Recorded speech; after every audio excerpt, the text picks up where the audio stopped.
Hello, everybody, and welcome back to another day, another week, another episode of 30 NSG. On today's show, we're going to be talking about RoboCop Rogue City update, adding a highly requested feature.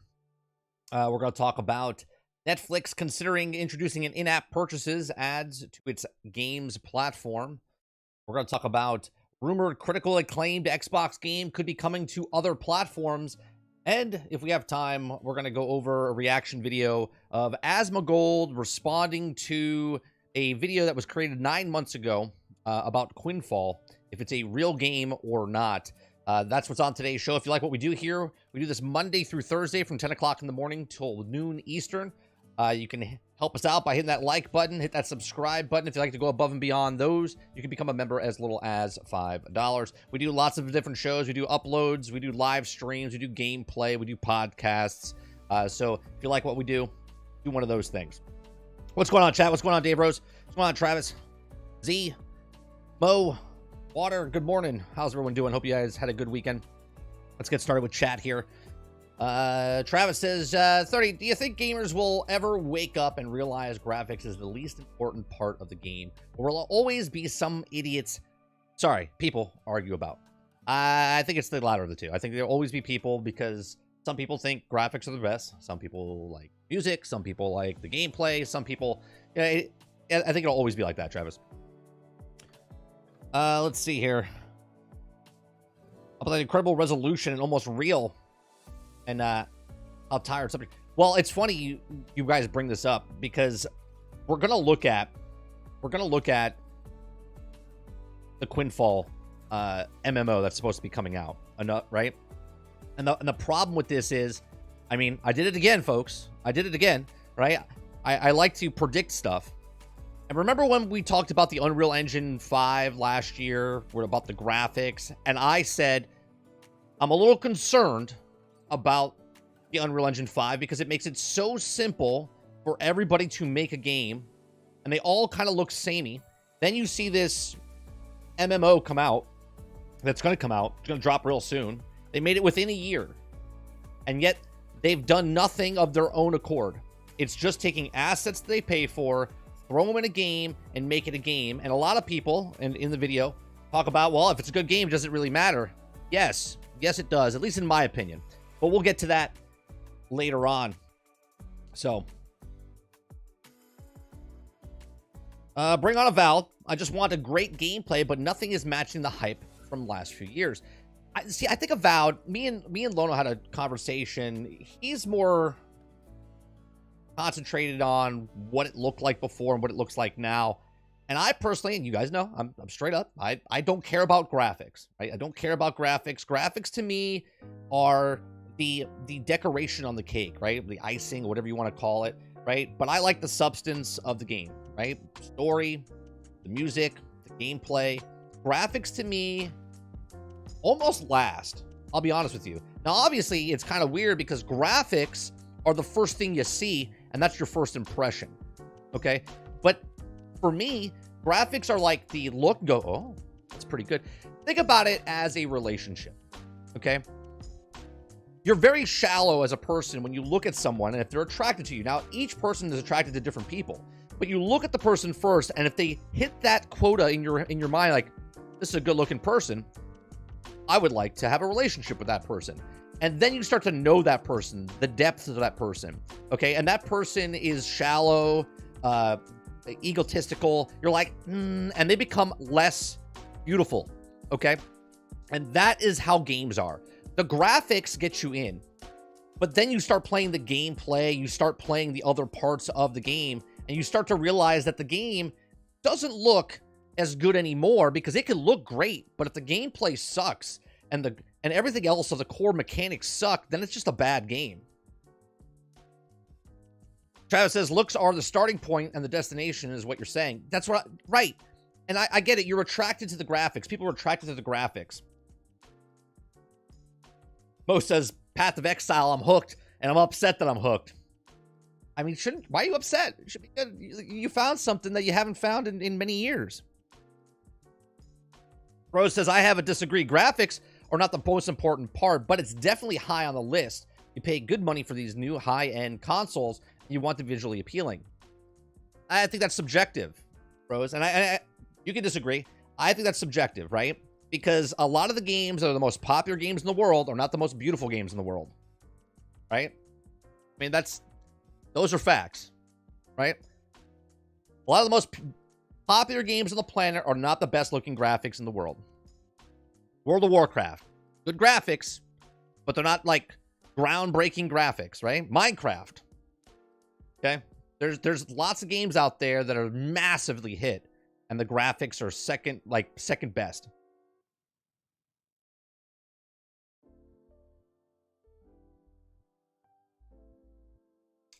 Right, BattleBit.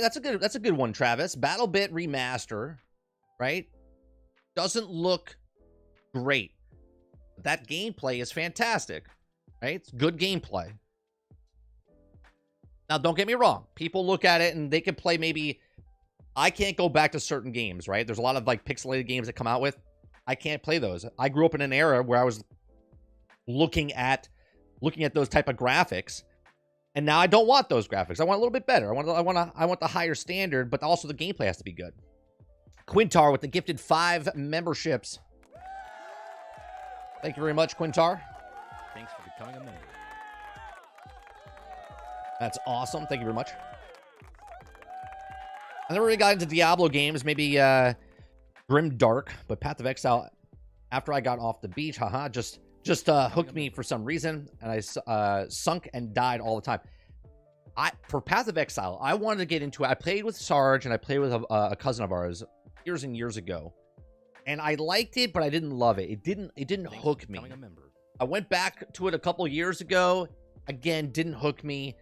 Every time I turn it on, it's like a Dragon Ball Z episode, okay? And here's the analogy for this.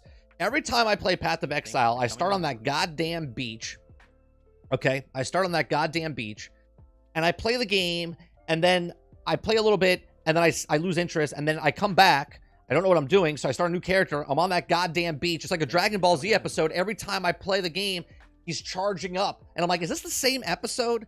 I keep playing the exact same part over and over, and it just never hooks me. It just never hooks me. Nothing against Path of Exile. Just, I don't know what it is. It just does not hook me.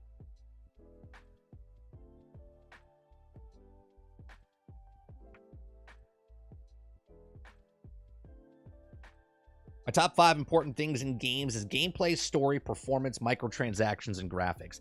Microtransactions becomes before graphics? Are you being facetious, Krebsy? Or are you really saying microtransactions is before graphics? Go back to it now, 30. The beach is still there, but go further this time.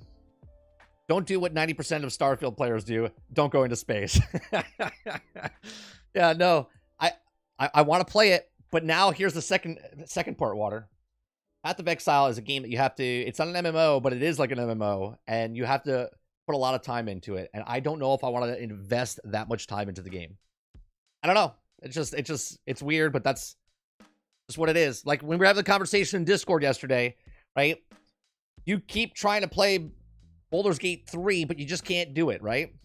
The same thing with Path of Exile for me, and also Baldur's Gate, right? I want to go back and play Baldur's Gate, play more hours. I love the game, but I just don't have the time, or I don't want to put that time in. I started a Shadow, and it was like, good. I like it. Switched, started Witch, and I'm loving it. Maybe I'll go back. Maybe I'll go back.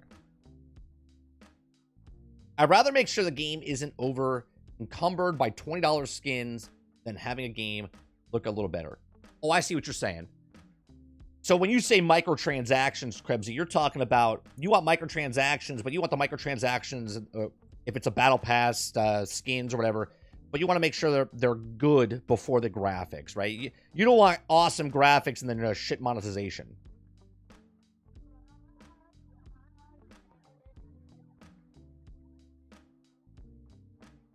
I live in Boynton and San Diego, 35 years, and I never go to the beach. I feel you. I've been living in Florida pretty much my whole life, and not a beach guy. Not a beach guy. I mean, I went to the beach, but not a beach guy. People don't go into space in Starfield because where the game gets boring. Bros, you literally go into space in the first half hour. 35 minutes, maybe in the first hour. right? But the stat of people not going to space is astronomical because they didn't get out of the cave system. Now, I will fundamentally agree that the cave system, I even said it when we played it, I said it's a little weird where you start and then make the character and then you go into. I think the beginning of Starfield needs to be switched, right? Changed in some way, shape, or form. The start of it is not the best start of a game.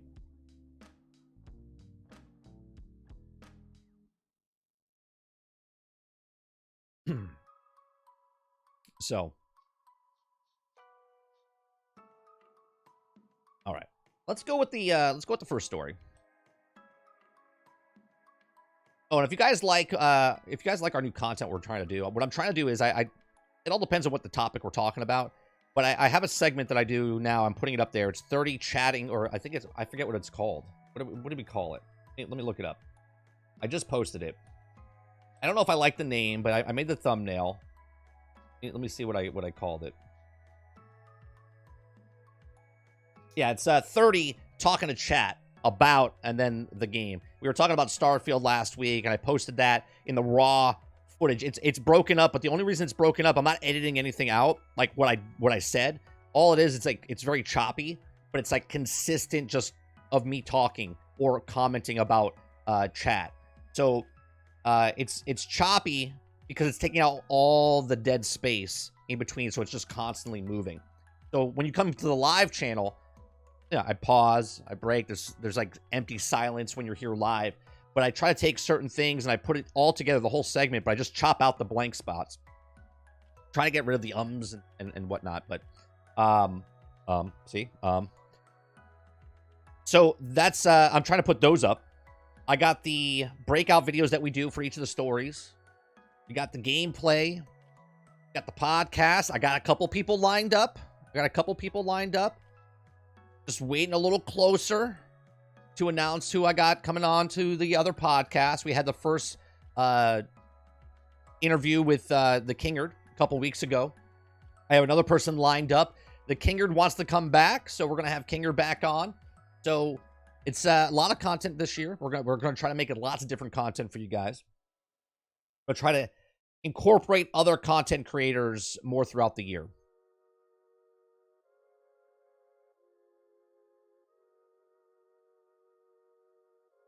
All right. So let's get nice and big for you old folks out there that want to see what the hell I'm talking about when we put it on the screen.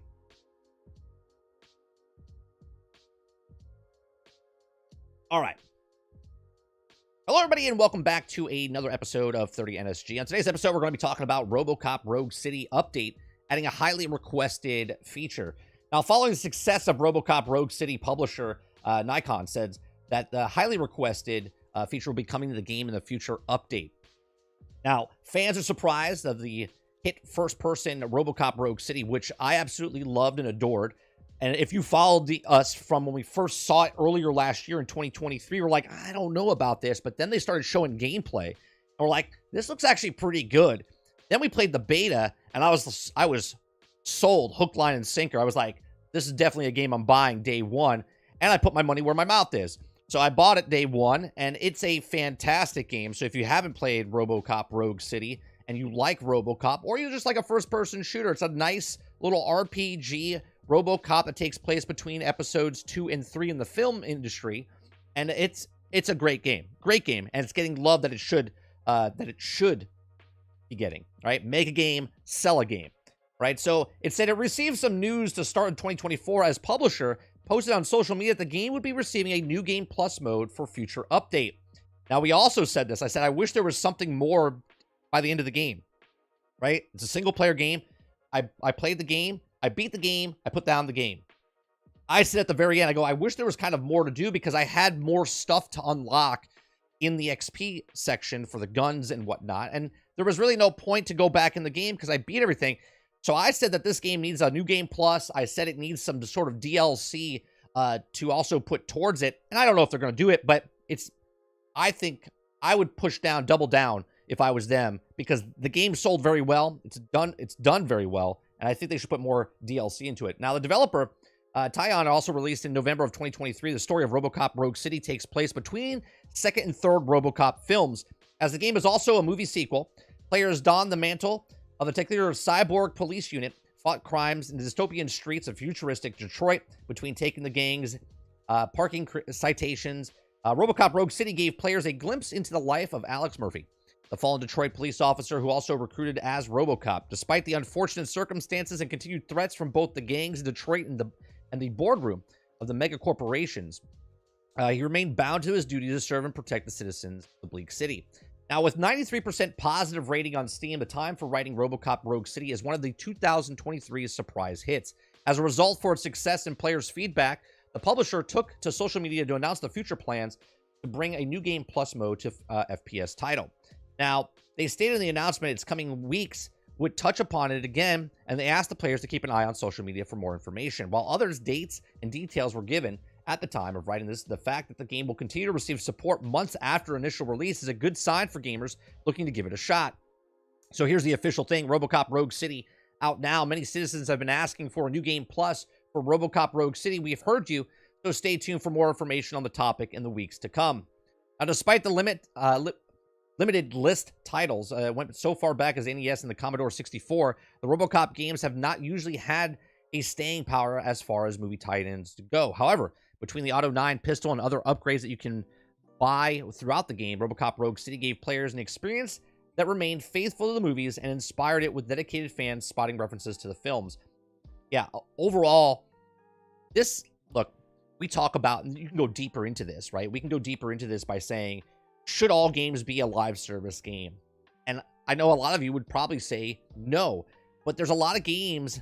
I don't know if you want to call it live service, if you want to call it just traditional service, as I like to call it. Back in the day, there was DLCs. Like, if a game did well, it sold well, they're like, hey, why don't we put DLC into that game? And then they sell the DLC. Now, in single-player games, I think that's the way they should go for monetization. I really don't want to play microtransactions, right? The microtransaction that I personally want to pay is $15, $20 for DLC with some story or some extra features that you put in the game. Now, as far as multiplayer games go, if you do something like that, then sure, if you want to put microtransactions in the game because it's constantly online, you're constantly doing different things, different events and stuff like that, then sure, if you want to do that. But for a single-player game, I think that route should be not a live service game, because a lot of people that play single-player games don't want to have it online. They don't want it always online. They want to be able to play these games offline, online, doesn't really matter. They just want to be able to play the game, right? If their internet goes down, the power, whatever, and they're on a generator, they want to be able to put that game in, play that game offline without going online. So I think single-player games would be really good if they still continue this DLC, so you're not dividing the player base. Now, if you go into co-op and multiplayer, like I said, that's a different story. But I hope they do this new game plus and it comes out and there's like substantial more content that comes out for this game in the past. But these are just my thoughts. Let me know yours in the comments section down below. If you like what we do here, please make sure you share, like, subscribe. Let me know what you guys think about RoboCop Rogue City. If you're excited about this new game plus, or you haven't played it yet, and because now you hear about this new game plus, that you're going to pick it up and then play it when it comes out later this year for the new game plus. Again, maybe you'll like some of the other videos that we do on this channel. Thanks for watching, and I'll see you guys on the next one.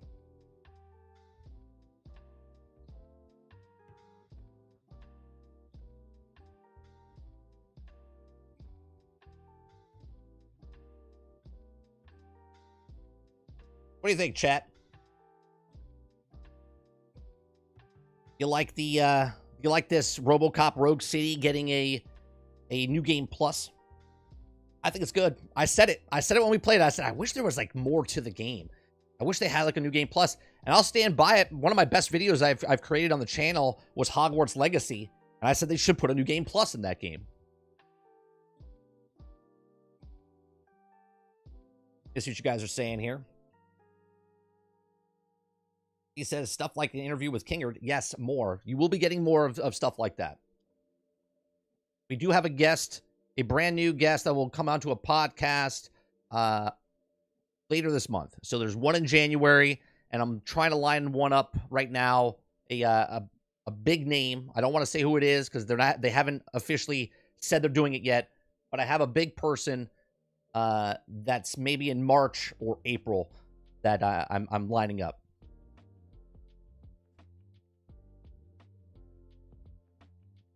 I'm not surprised this game has a labor of love, and why it was good to understood the draw for RoboCop. I think it was great. And I hope this company looks out and tries to get Judge Dredd. If they make the same type of game, but with Judge Dredd, I think that's going to be a good game. Same company, takes Judge Dredd, make the same type of game. That would be great. Obviously, take what you learned from Terminator, take what you learned from RoboCop, and then beat that one a little bit with Judge Dredd. That'd be awesome. El says New Game Plus should be a standard for single-player games now. I agree, El. I agree. Travis replies to El and says, at some point, yes, at launch. Not if they can get it done before launch. I kind of like if they don't do it at launch, Travis, for single-player games, but they have a plan, sort of like, see what the interest is, and if people really like it, then they can implement it. But if it's, why put the time in if nobody's going to be interested in it? You know what I mean? Z says, 30, only Florida guys have a generator. Plan for gaming, loving it. I have a generator. And all my computer stuff is backed up on that generator because priorities. Sar says, traditional game with DLC has the original $100 game. Dave Rose says, new game plus modes I don't typically touch, but I hope this is a popular and leads to DLC, and I love some more new content. I agree, Rose. I hope they do a new game plus, but also with DLC. I would like to see more story from that. More cat. Replay value being added makes Steam sales purchase all more worthwhile. Right. And if you think about how... I don't know how... Well, I know how they do it. Hello Games does it really well with No Man's Sky. And the only reason they can do it well and keep adding content without charging more for that game is because their studio is so small. And they made so much money when it came out. And that's why they can do it. A lot of other companies, I think, need to look at what No Man's Sky is doing with their business model. And I don't know if Light No Fire is going to do the same thing as No Man's Sky, but I would assume they have the same type of plan for it. And a lot of smaller studios that don't make AAA games, that make these AA games on the border of like AAA, need to look into what that format is. Travis says, yeah, it's a great idea putting the game, New Game Plus in games makes me want to play it more because I want to make max stuff out. That was my biggest thing. I was like, I'm done with the game. Sometimes you get like you finish the game at like, let's say there's max levels like 50, but you beat the game at level 35, and you're like, well, what's the point of going the extra 15 levels if I've already beaten the game? RoboCop wanted more side missions for commercial set murder storylines, was hilarious and great. The side missions, I'll say something, Z. The way Gotham Knights did the case files, and I wish they did more case files for Gotham Knights, I think RoboCop should do more side missions where you're more of a cop and you drive around and go to different parts of the city. That would be interesting. Come on, Kylo. Come on, Ron. Gollum needs DLC. Wait, the game plays like DLC. Gollum's done. That's not getting anything. Live service isn't a bad thing. It just has to be done right. Monster Hunter does it right, but not Avengers. See, I think Avengers could have done it right. They just implemented it wrong. Makes it better for me because I haven't tried it yet.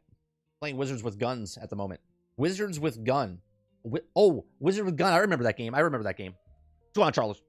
I agree, but at the same time, isn't it okay to play a game, finish a game, and move on like we did back in the day? Sure. What I'm saying, Charles, is that back in the day, there was no like progression system in a lot of the games, right? In this RoboCop game, when I was done with the story, and I still had perks to unlock and things to upgrade, I stopped playing because I was done with the story, so I put it down.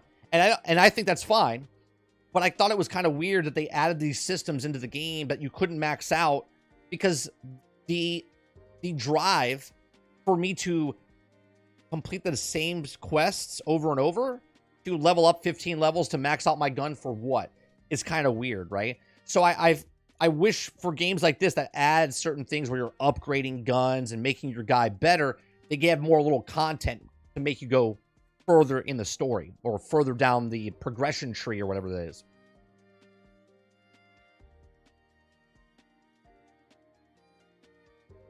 Dude, the Terminator game is amazing. You should play it. I looked into it. Right now, I'm not going to purchase it or anything. I'm going to wait, put it on the back burner, Travis. We'll probably play it down the line.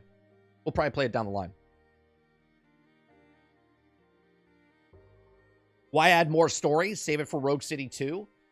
But you can make Rogue City 2, and you can also put like 2 DLCs in the first one. Come on, Roadkill.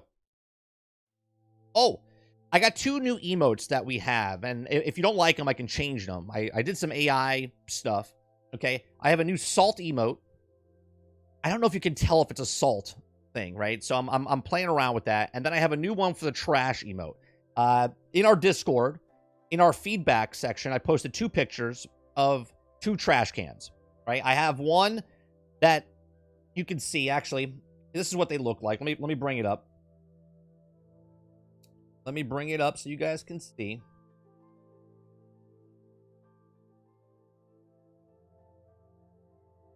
We have a feedback tab. We have a feedback tab, and these are the 2 things that I created in AI, right? And one is like a gamer in the trash can, and there's just games and cartridges and stuff falling out everywhere. Okay, and the other one's just a trash can with a bunch of controllers and games and stuff into it as well. A lot of you guys like the first one. Krebsy made a good assessment. He says it looks like a knight, but then I was trying to think that it actually could work out because it does look a knight. It's like a trash knight, okay? Because there's always people that like to defend trash, okay? And obviously we have fun on the channel where anything below a 90's trash, right? Because that's what the internet says. So I made a new emote. Right now it's this one that's active. So you can use that as an emote inside the channel if you're a member. I don't know what it's going to look like in stream.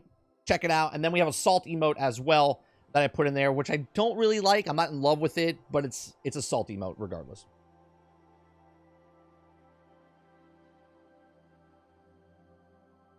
Here's what they look like, right? You got the salt emote. Oh, the trash emote's not there. Didn't upgrade.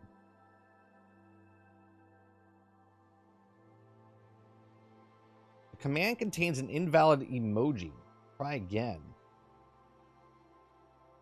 You refresh mine.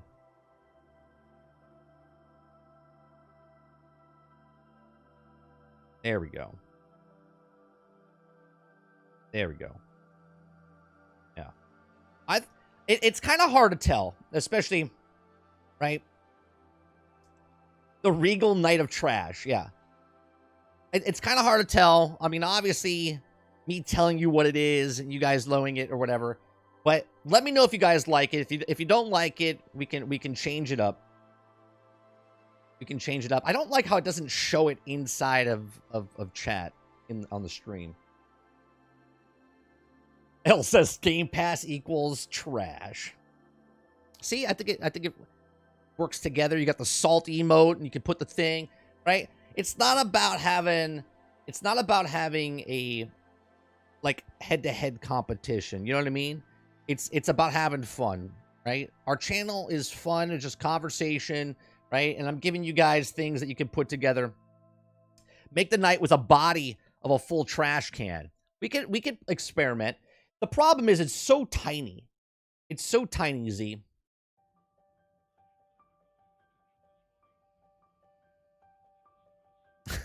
Eclipse is like, throw my hat in. PlayStation Game Pass equals trash. So if you don't like that one, we'll put the other one in. If you don't like either of those, I'll make some more and see which ones we like the best. Again, I have a feedback channel in our Discord. If you guys have any feedback, literally any feedback, okay? Just because you submit doesn't mean I'm going to change it, but at least I'm going to read your feedback of what you like, what you don't like, what you'd like to see more, what you'd like to see less, because I'm making content for you guys and I want you, and that's been there for months, okay? I'm just letting you guys know that there's a feedback thing there, so if you have feedback, I'm not going to read it in a comment section. I'm not going to read it in something else on a video that I made 6 months ago, right? Like, just put it in our feedback section, and that way I can see it. Something with a green dumpster, maybe. Oh, I see, like a big dumpster instead of a trash can. All right, maybe I'll try something out. I'll try something out.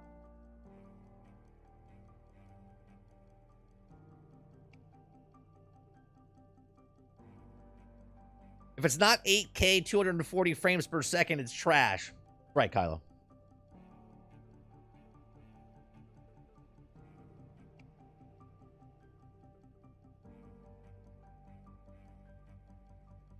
Yeah, I'm not interested in not saying the game's trash.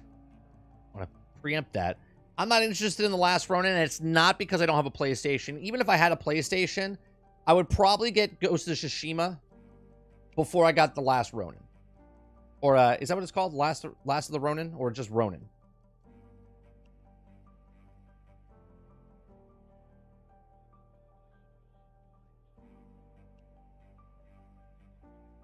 Rise of the Ronin. Rise of the Ronin. Thank you. The Last Ronin is the Teenage Mutant Ninja Turtle one that they're coming out with later. Yeah, yeah. Last Ronin is, yes.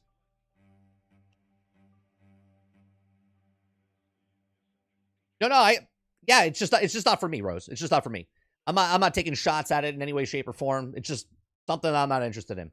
And it's interesting because I am interested in the samurai type stuff. We've played other ones on stream. Ghost of Tsushima, though, really intrigues me. I think it's the game. Is the Rise of Ronin, is it an open world type of game, or is it more linear action?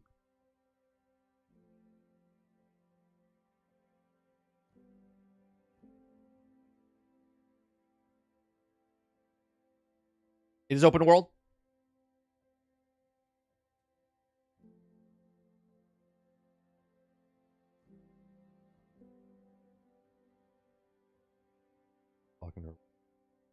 It is open world? All right. Open world action adventure like Ghost of Tsushima.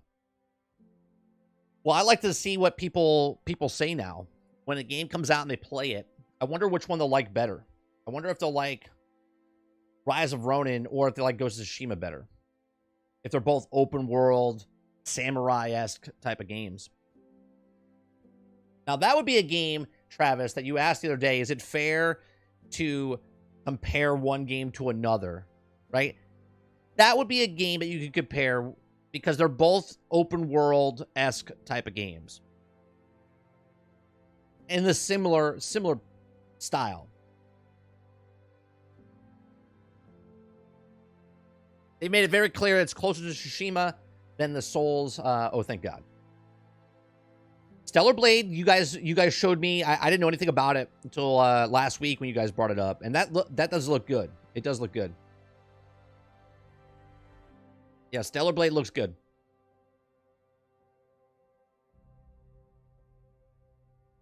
Ghost of Tsushima and Rise of Ronin, it's fair. They're both open world samurai games, right? But again, I wouldn't still compare because unless Travis, they're both made with the exact same engine and whatnot.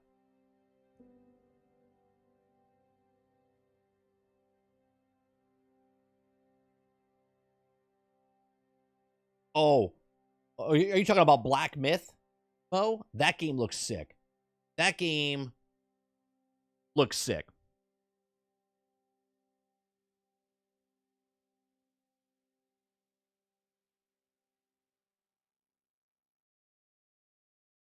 Like the graphics and the gameplay.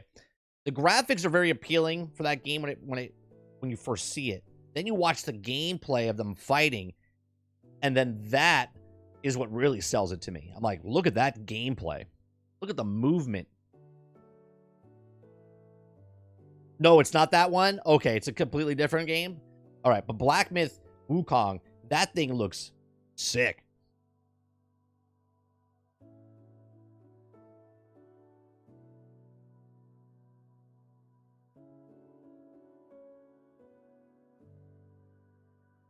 Wulong wasn't actually good. Wulong, let me look that up. I don't remember that one. Is it Fallen Dynasty?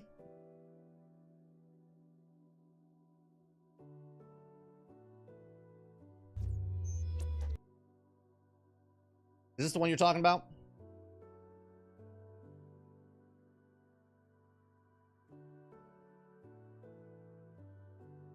I think you can compare any game to any game if under the same framework and with the right wording. Sure, Cubsy, anyone can compare anything you want. I just think it's unfair to put, like, No Man's Sky to Starfield or Star Citizen to Starfield. They're not in the same engine. They're complete. You can compare them because they're space games. You can compare them because they do certain things similar. I'm not saying you can't compare them that way. But when you say one does it better than the other, but the complete framework, the engine that they're using is completely different. Now, if you want to compare Ubisoft games to Ubisoft games like Assassin's Creed to like Ghost Recon or anything like that, then yeah, you could compare them because they're working with the same type of engine and the certain things. But now, if No Man's Sky and Starfield and Star Citizen were all being made with the Unreal Engine 5, okay, and then you're like, who did it better? Then we're talking about like the person that wears the dress. You know when you see those online, who wore it better? And someone wears it and someone else wears it, and you're like, oh my God, right? Like, that's what I'm talking about. The same structure, the same engine, making the same type of game. Then you can really compete. This is why I compare Bethesda to Bethesda games, because Bethesda makes games in their engine and all their other games, and they've incrementally made it better each time. Now, people might not like it, but they've made their engine better or do things better with their engine the longer they had it. Yes, it might be outdated. People might not like it, but they've incrementally made it better. Same with other games from other companies, with the Frostbite engine, with what's the Snowdrop engine, right? They've incrementally made it better each game they've come out with that engine.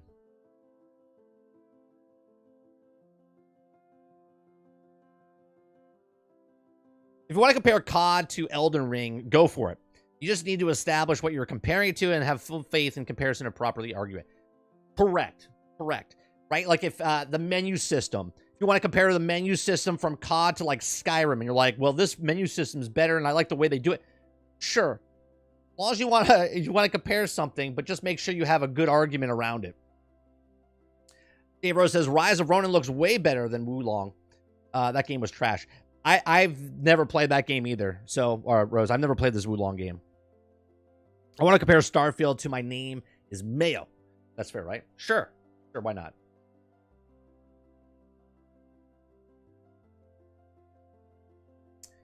All right, let's go to the next story. You guys like what we do here? Make sure you hit that like button. Helps us out. We're a small, little itty-bitty channel that says a lot of stuff that other people... I'm usually ahead of the curve. Usually I'm doing stories right as they come out, give you my thoughts and stuff, and then other people make videos days, maybe weeks after certain topics that we do. I'm always combing, and you guys are always submitting stuff, and I do appreciate that. We do have a submitted area in our Discord as well. You can submit stories. I want to compare... I already read that one. Try to hold things with comparable metrics next to one another. Right, Void.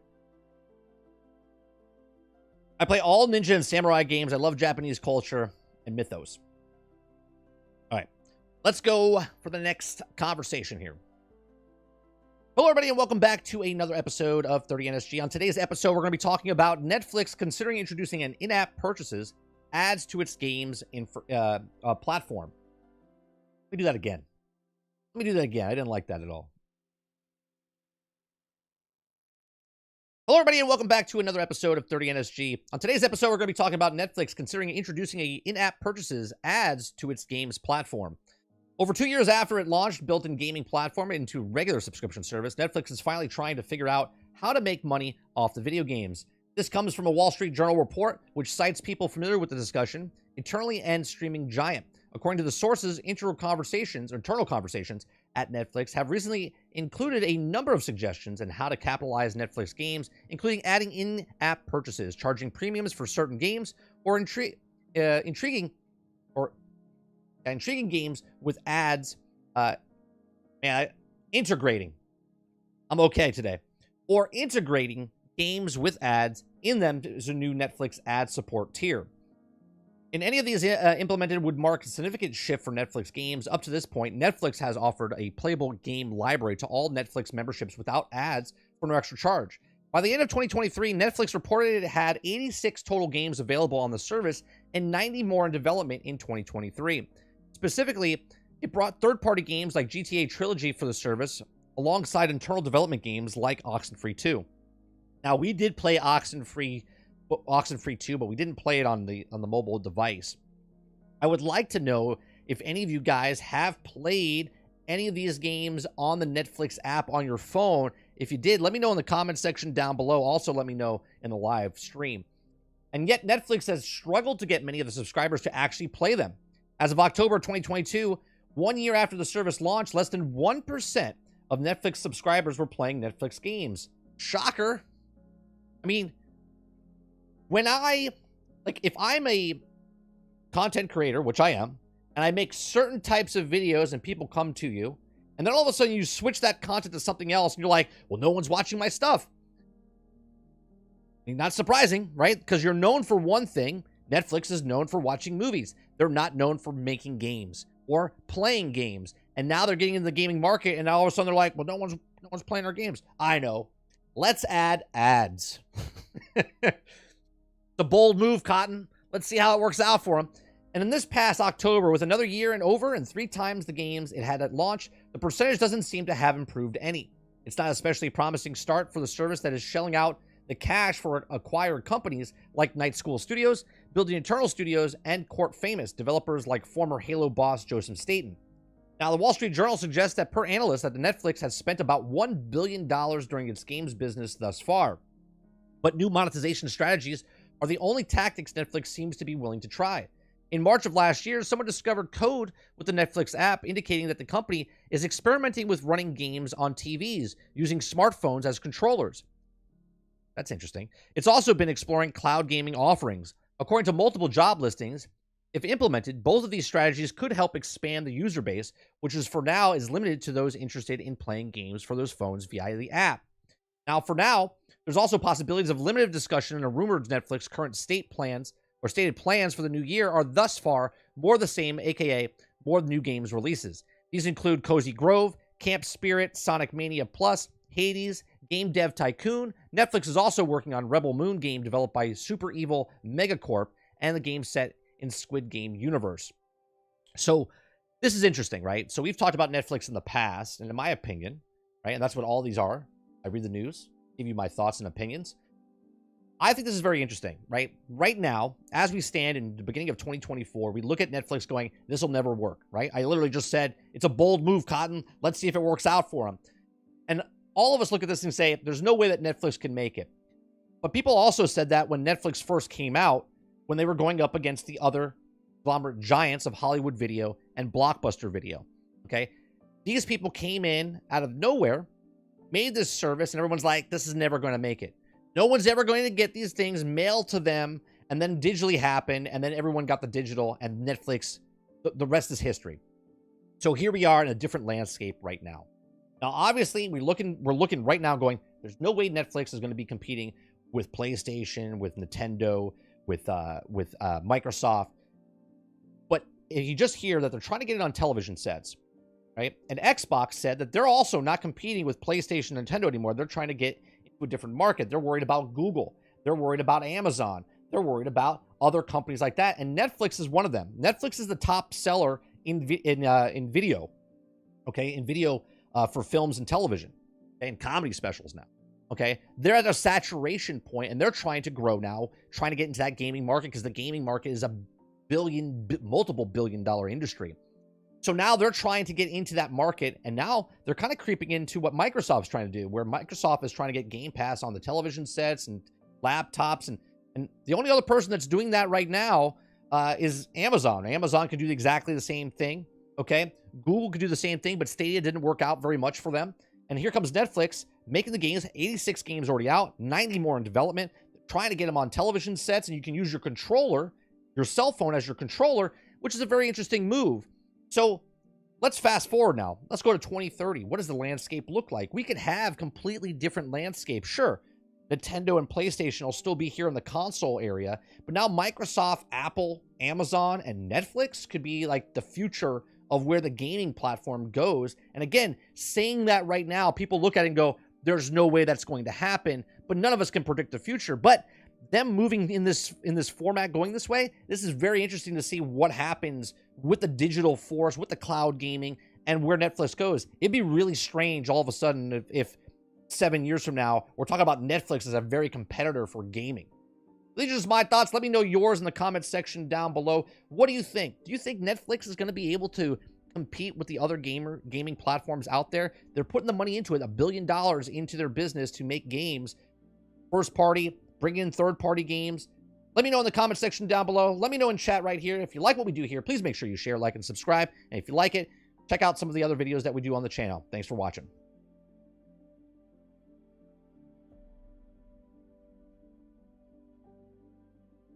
All right, chat. You know, no content creator will tell you this.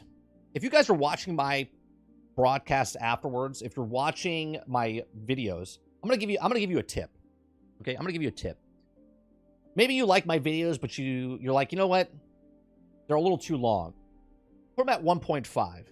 1.5, I speak fast enough, okay, where it's like the perfect speed, okay?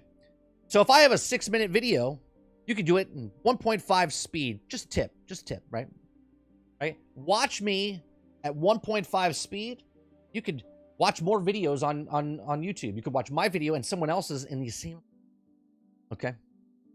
Hell, you could try it.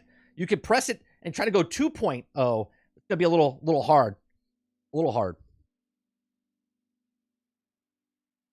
All right, let me see what you guys are saying here. I keep forgetting Netflix has games. Everybody, apparently, Travis, everybody forgets that they have games. 99% of the people forget Netflix has games. Eclipse says, well, we all know that the Rise of Ronin is trash. None of the Sony people will say so. All I got to say is better be a 90 or better or the game is trash. Of course, if someone's reading that right now and listening to me, it's a good thing it's on the screen, okay? Or is it? I don't even think it is on the screen. But Brain Eclipse says this, it's a joke, right? We all have fun here because anything below a 90 is definitely trash according to the internet. Pepsi says 90 in development. My God, yeah. Yeah, that's a lot of money going into it, and we don't know what those games are. They could be little mobile phone games, or they could be full-fledged games. Elle says, I think comparing specific aspects of games is fair, but not games as a whole. I agree.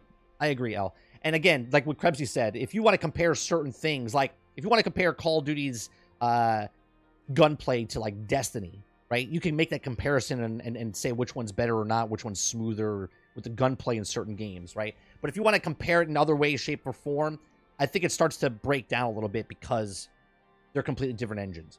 And again, you can compare the engine like, well, the gunplay is just better in this engine compared to the other engine, but you can still say that the gunplay feels better or not better in certain games. Come on, 76. Morning. Jack says Netflix also has raised their subscription prices every year. That's because they have the saturation point. And if you look at they're raising their prices every year, there's no difference than, look at what video games is doing. Yes, video games haven't gone up in price every year, but if you look, they've raised battle passes, they've raised microtransactions, they've raised the pre-orders, right? So video games are also going up, okay? And when they don't go up, they just add another thing, another tier, right? Oh, here's a deluxe edition, 3 days early access, 5 days early access. Here's a statue. Here's a thing. They've been doing this for years, and they keep raising the prices. Just mute the tab if you move to the tab, but it's not an actual video, then it counts as you're still watching it. There you go. Mute. You want to mute me? You son of a. Rebel Moon was good. Oh, Mo. I can't. I can't, Mo. Rebel Moon was absolute garbage. Rebel Moon was absolute garbage. I want to sue them because I can never get my time back.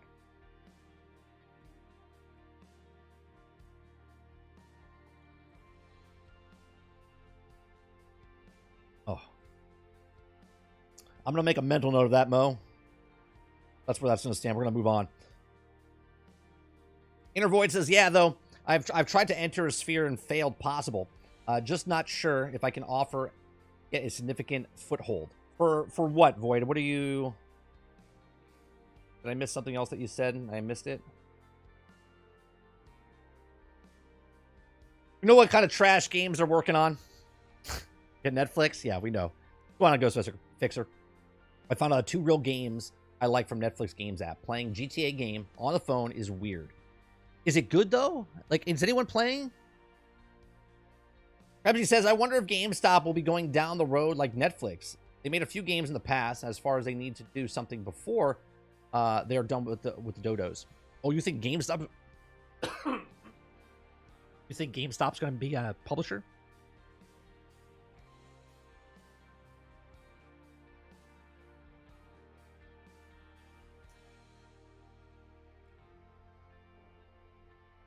That's the problem with talking all the time. This is my bread and butter, my voice. Man, I got a scratchy throat there for a second. I had saliva go down my wrong side of my throat, down the pipe. Okay. Eclipse says I haven't watched it because they're putting out another version of it in rated R. So I'm gonna watch. Yeah, it's a director's cut, and then they're gonna do part 2, and then they're gonna do part 2 director's cut. I ain't doing it. I ain't doing it. Man, I'll do it. Maybe I'll do a review on it on the other channel. I'm trying to make other content this year. I haven't done any content for Nerding with 30. I want to make content for that channel. I really want to try to grow that channel so I can do like this channel and that channel and bounce back and forth, but we'll see. It's a lot of stuff to do for just one person.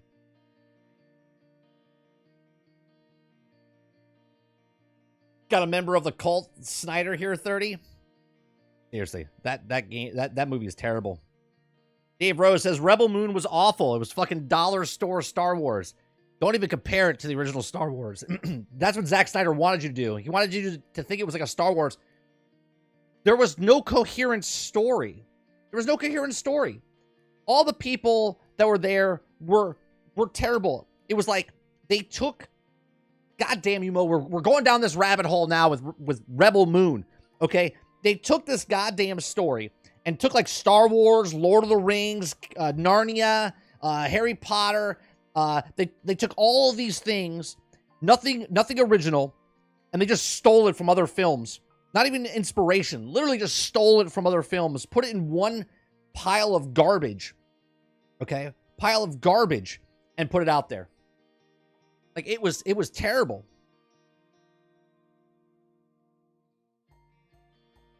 L, if you have 2 hours to waste, by all means, go ahead and watch Rebel Moon. Make your own point.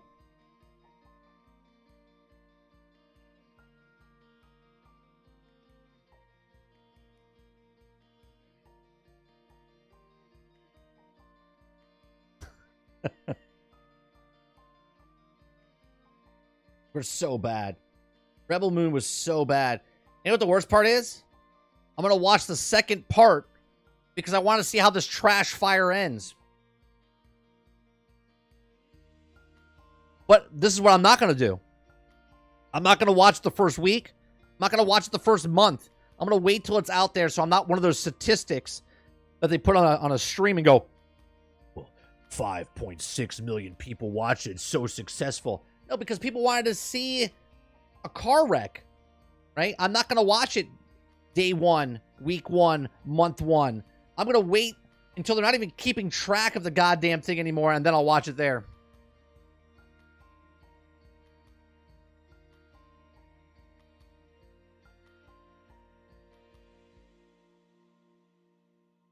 Terrible. I'm not even going to talk about the choreography. And like, just the story is just, God, it's like the movie Beyond the Stars or Ice Pirates. Now, the difference between Rebel Moon and Ice Pirates is Ice Pirates knows it was bad. And it becomes a classic, a cult classic. Rebel Moon will never hit that status. It is just a bargain bin movie that if it was out in theaters, it would make absolutely nothing, and then it would be at the Walmart bargain bin, and you would pick it up.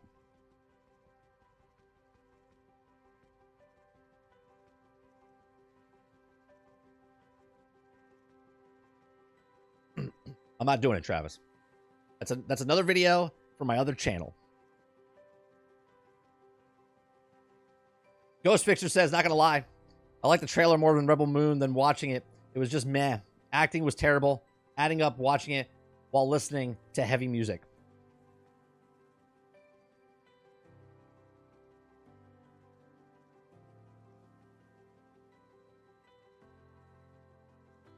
Yeah, the movie was terrible.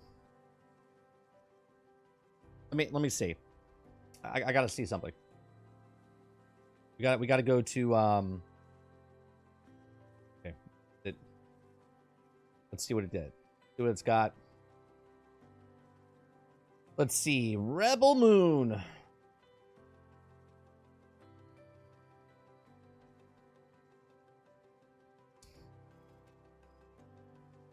I mean,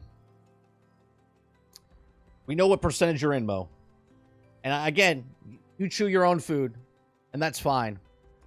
But I'm in the 23% critic, and I'm below that user score is way too high.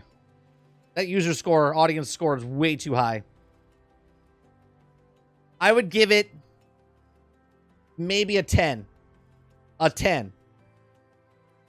An absolute garbage fest of a movie. If I was still working in the film industry and I worked on this film and then I found out that when I'm on the film, what we were making, I would not put it on my resume. I would literally give you my alias name and that would go on a movie that I worked on that I did not want to be a part of. That's how much this movie, that's how bad it is.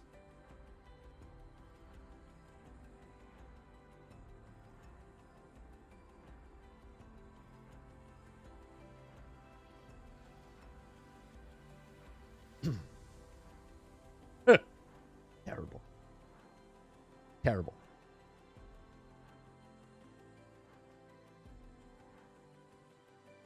John always says, come on, John. I always dubious of when they saw the trailer. Sci-fi fantasy mixing are a huge warning for me. Yeah, it was like somebody. Look, Snyder has, in his professional career, has always tried to take other people's work and try to make it. He's good at making his own stuff, but when he tries to like copy other people and do things, it doesn't work very well, right? He's trying to be, in my opinion, he's trying to do what Lucas did, what Cameron did. He's trying to find his thing. Right? He's trying to find his avatar. See, Cameron did it with Terminator, okay? Now he's doing it again with Avatar. Lucas did it with Star Wars, okay? And he's trying to find that thing. Spielberg did it with Jaws, and he did it with Indiana Jones. Like, he did those, right? And Snyder's looking for that trilogy. He's looking for that thing.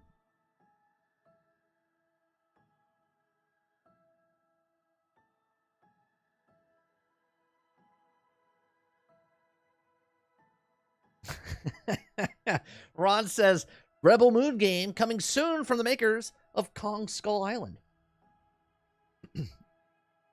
If they didn't go out of business, I would believe that. I would believe that. Game is trash, same as show. Well, they haven't made it yet. Like, so much so that he made prequel comics. He made toys and everything for Rebel Moon before Rebel Moon even had an audience. He's trying to force it on you.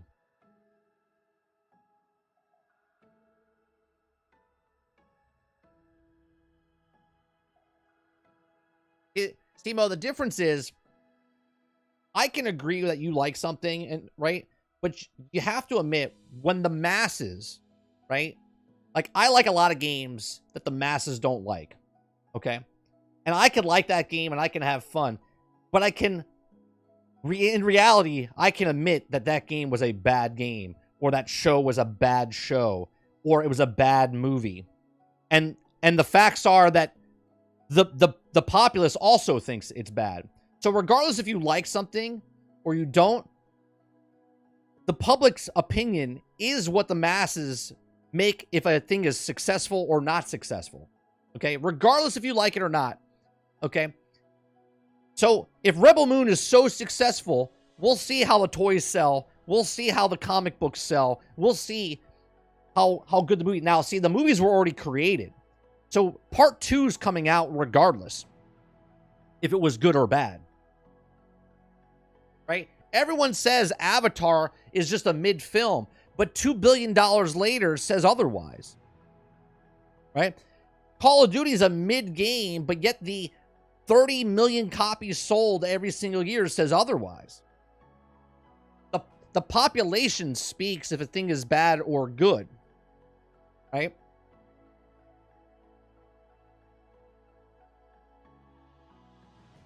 Sarge says the Halo TV series could have been amazing. He had shows with less budget, better writing, and last year's, like Babylon 5, Firefly, and The Expanse. The toys will sell great at Ollie's. They won't. They don't even sell at Ollie's. 76, you just saying that? I know who you watch based on that sentence. I know you watch those videos about the Star Wars and Marvel things that don't sell. I know who you watch and follow now. This is like that that moment in that video of Tarkov where the guy does the wiggle. He does the wiggle. You just exposed yourself to me, and I just exposed myself to you as far as what you watch, right? You just did the wiggle. And now we both know we're in the same circle of watching the Ollie videos.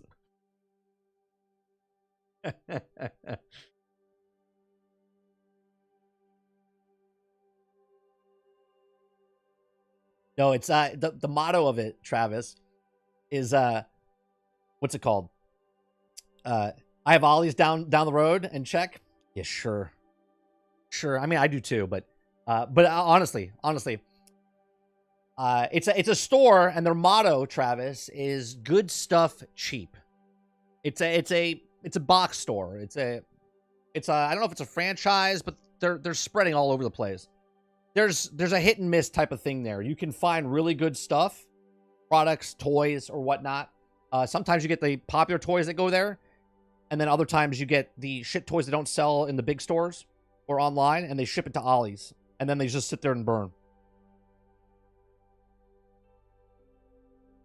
So, in other words, it's shit products at shit prices. 80%. But you'll find those gems.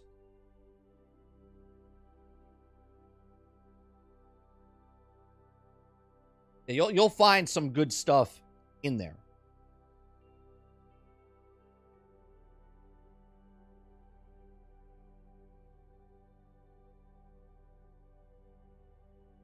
All right, let's go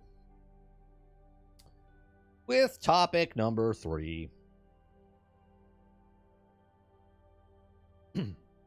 Again, if you're new to my channel, make sure you hit that like button down below. Hit the subscribe button. If you'd like to go above and beyond that, you become a member as little as $5. You can also link your YouTube to my Discord. A bunch of community in there that we talk about different, I mean, it's very detailed. We have lots of different rooms. General's open to everybody. Has been, always will be. Yeah, editing isn't the problem. Yeah, Rebel Moon's editing is not the problem. Rebel Moon is the problem. Yeah, Rebel Moon is the problem. Like, how can we not make a villain? Can't we make a villain that's just not an Otzi? You know? You gotta watch what you say on YouTube, right? Right? Can we not just make a villain? Like you literally made them. You can't come up with any other bad guys and what they look like or anything. You're like, let's just put them in a German uniform from World War II. Fine.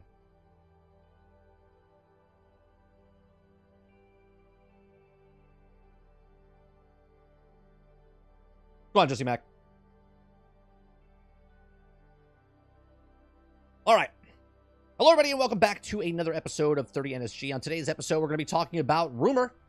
Critically acclaimed Xbox game could be coming to other platforms. Now, the Xbox Insider suggests that one of the best games we'll see in cross-platform release in 2024, leading many to speculate on which title it could be. Now, rumors suggest that Xbox most critically acclaimed games will be coming a cross-platform title this year, and while being discussed Nate the Hate podcast, the leakers did not specifically which game this would be, but some Xbox fans believe they know the answer. Now, Xbox released plenty of high-quality first-party games in 2023. The part of this effort is to compete with PlayStation's impressive lineup and first-party titles. However, based on the recent leaks, it seems that Xbox is planning to bring at least one of the titles to competing platforms. Now, during an episode of Nate the Hate podcast, which is accurately leaked gaming news, is passed and hosts reveals that the Xbox best games will see a cross-platform release in 2024. They further detail that the mystery game was in the Game of the Year conversation the year it was released, and the fans will also be quite excited once the announcement is made. Now, the host refrained from specific of the game. Speculations also the title that it could be revolves around the hateful of games, which the established leaker claiming that the mysterious release will be Hi-Fi Rush coming to the Switch. Now, however, this is not confirmed, but many users seem to agree that the title is most likely candidate. Okay, so look, I don't see why this is a problem. Everyone's like, well, I'm an Xbox guy, and I'm kind of upset that they're bringing games exclusively that were supposed to be on Xbox to other platforms. And it's like, just settle down, because Xbox and Microsoft have made it very clear that they want people to play their games everywhere. They don't care if you buy an Xbox. Let me make that clear. They don't care that you buy an Xbox. Okay? They want you to get Game Pass. Now, if you're not a Game Pass person, you don't have an Xbox, they also want you to play their games on other platforms. Why is this so hard to comprehend? They're like, well, how is this? It's a first-party title, and they're bringing it onto Nintendo Switch. No shit. Just like other games that come out because they want to make money. I know it's crazy, but they want to make the thing called money, right? So, although Hi-Fi Rush was a breakout hit on Xbox, its limited release may have kept it from reaching the financial potential. However, Hi-Fi Rush being the title in question is not confirmed, and one of the Xbox other acclaimed games could end up being the mysterious title. A re-release of the Xbox popular titles and competing platforms could prove quite lucrative, in addition to bringing more attention to Xbox best first-party games. Now, recently, it seems that Xbox is becoming increasingly open to bringing the first-party titles to other platforms, which would line up with the recent rumors. Now, here's the thing. They said that not all games will be exclusive, right? And they never said that if it is Hi-Fi Rush, they never said Hi-Fi Rush is exclusive, right? Like, you can play it on PC. It comes out for multiple platforms at launch regardless, right? So I just find it funny if they do come out with their first party. Like, if they decide to take Starfield and then throw it on PlayStation down the road, okay. What does that do for people that are on Xbox? Like, if you like the game and you want to play the game, like, what person is complaining that going, well, I'm playing the game on Xbox, but now PlayStation gets it? F them. Like, I don't understand. Like, you're playing the game on the system that you have, and if you don't like the game and now other people get to play the game, what's the deal? Doesn't make sense either way. Seems like a personal problem, not an actual console or company problem. Now, in November 2023, Phil Spencer stated that the Xbox could also focus on other platforms, as he believes the brand should limit itself to the Xbox player base. I've said this for years. He believes that console wars are an outdated idea, and that Xbox should deliver quality games to as many fans as possible. Now, while Switch and PlayStation fans might hope this solidifies the possibilities of Game Pass coming to other platforms as well, is seen not to be the case. I guarantee you it's coming to other platforms down the road. Not anytime soon, but it will come to other platforms. Spencer clarified that the Xbox has no plans to bring Game Pass to competing platforms until it does. He explains that Game Pass is the central of Xbox identity. And while the company is seamlessly open to releasing the first-party games to other platforms, users shouldn't get their hopes up for Game Pass to see similar evolution. The only reason that's not coming is not because of Xbox, it's because of the other people. Okay? Right now, the other people are looking, why would they want Game Pass on their platforms? But down the road, when the expansion starts to happen and more of us start playing games on the cloud, if it's through Luna, if it's through Xbox, if it's through PlayStation Plus, whatever the cloud gaming is, people will start switching up and going, hey, can we have this platform on there, right? Netflix, remember, was just a mailing service. And then it became on its own platform on an Amazon stick, and then Google Chrome, and then it became on your iPhone, and then it became on your Android device, right? People are like, oh, no, it's not going to happen. And then it does. Why? Because money talks. That's it. That's the reason. So, what do you guys think? Do you think that Hi-Fi Rush is coming to a Switch near you? And do you think it's a good thing for not just Xbox? Do you think it's a good thing for developers that also make games for Game Pass and PC and whatnot to move to other platforms? I think it's fine. What's the difference when another company makes a game for their first party and then years later it comes out for other platforms? And when Xbox does it, it's this like faux pas type of thing, like, well, I'm an Xbox user and I think all stuff should stay on our Xbox system. Well, you're an idiot, okay? Because you should be playing games where you want to play games, and if you play games on that platform, that's the platform you chose, and if that game goes to another platform, well, then that person gets to experience it as well. These are just my thoughts. Let me know in the comment section down below. Do you think people are idiots for being upset about games that are first-party titles moving to other platforms? Let me know in the comment section down below. If you like what we do here, please make sure you share, like, and subscribe. And if you like some of our other videos, please check them out here. Thanks for watching, and I'll see you guys on the next one.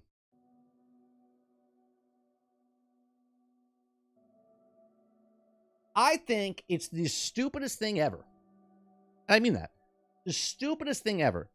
To be like, well, I wanted this game on this system. I'm not even going to say a name. Right? Just this game on this system.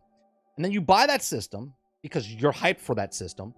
And then a year or so down the road, they're like, well, we're taking this game on this system and moving it over here. And the people over here are like, well, that's bullshit. I bought this for this system, and now you're moving it over on that system. That's just not fair. What about me? Like, the companies care about you. The only reason they care about you is, hey, they have money in their pocket. I want to sell that to that person. Oh, that person doesn't have any more money to get. I need to get more money from other people's pockets. How do we do that? Well, let's move our stuff to other platforms. Sounds like a good idea. Amazing. Amazing. We love to tell other people to play games we love. Why would we be mad at our games in other systems? That's what I understand. There's people that are mad about first-party titles going to another platform. Either you have it now and you're playing that thing, or you're not playing that thing and you weren't interested in that thing, so now it's going to other people. See, here's the thing.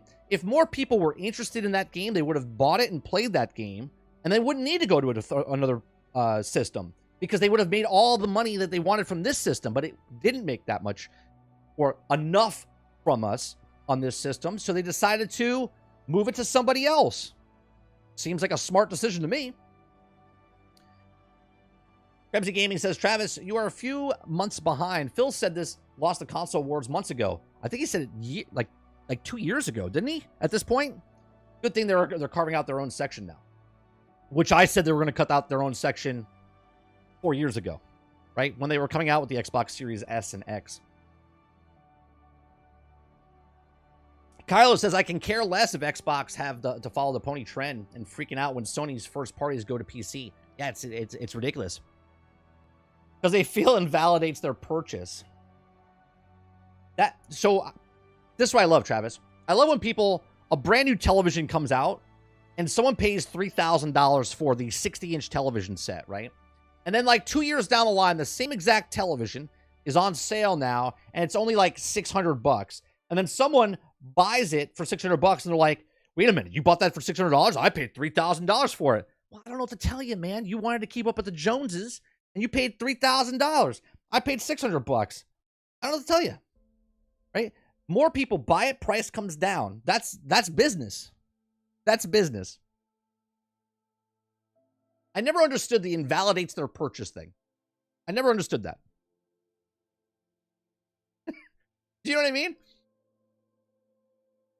Like, so I bought my graphics card for almost market value where it was when it first came out, right? I bought my graphics card for just under $500 for the 3060, right? Some people were paying $1,200. Congratulations. You spent more money than me, and you had it before me. Congratulations. Congratulations. I had more patience and less money.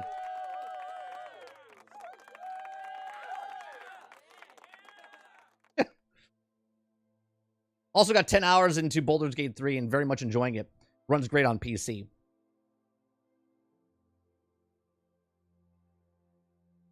I want a PlayStation 5 owner's opinion on Starfield. Yeah. Right, Z? So what do you think about Starfield?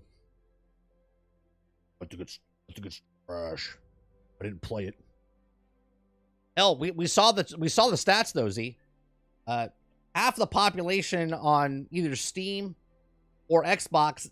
Actually, it's more than half on Xbox, and it's 30% on Steam that didn't even get into space. Get into space.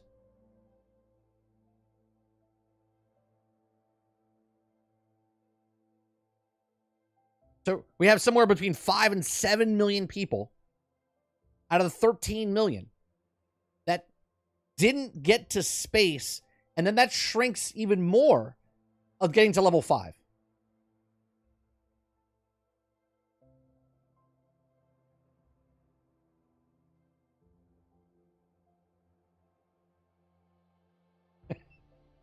Ridiculous.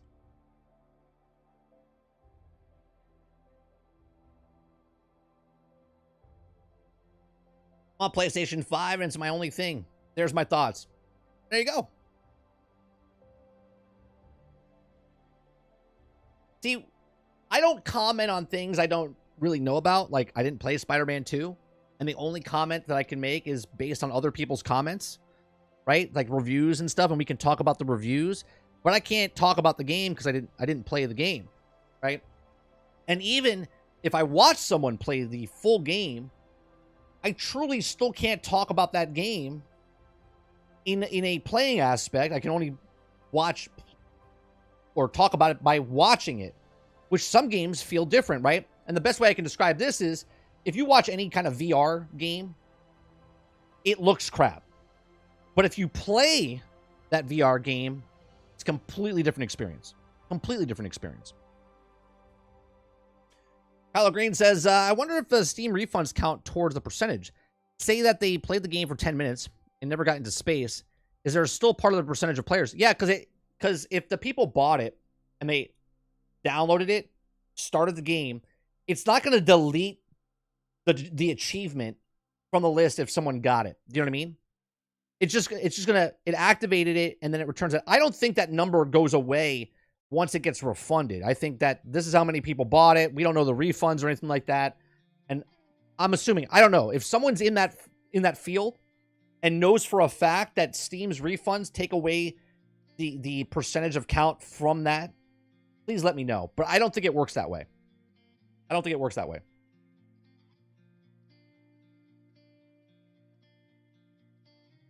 Travis says it looks like crap, but if you play the VR game, you realize it's crap.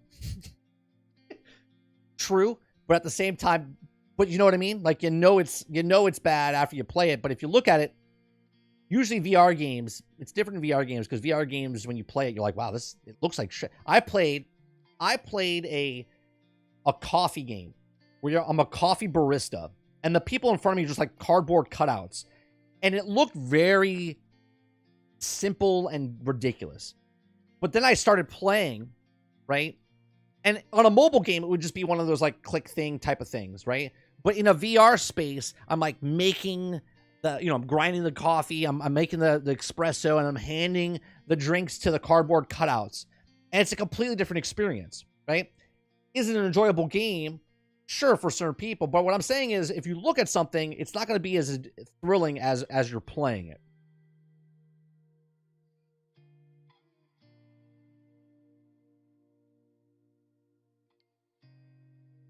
Yeah, why would the refund delete the stat? I don't think it would. Right? And that's what I'm saying. I don't think it would delete the stat. Right? Because if I went to a movie, right, and I purchased the ticket and the movie starts, they count it, and there's a reference that people that don't show up, but there's also people that bought the ticket and then refunded it. So there's always a loss, but they always count, oh, this is how many people went to go see the movie this weekend.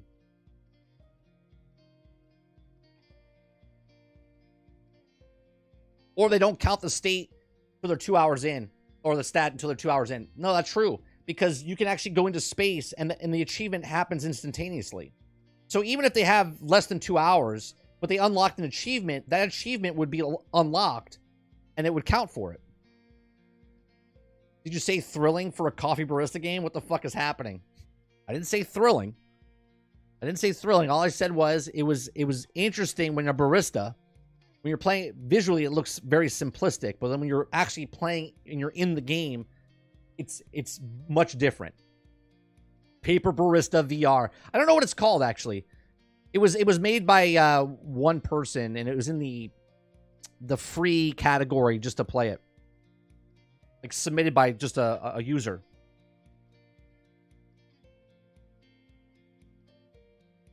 It only doesn't count the stat if you don't sync it to the internet. But you need to sync it to the internet because you have to play the game online, right? It has to have internet connection. So, right?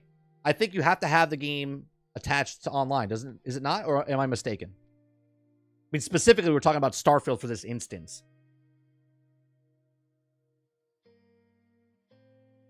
And then I'm assuming a lot of people played it on the cloud, which you need to be online.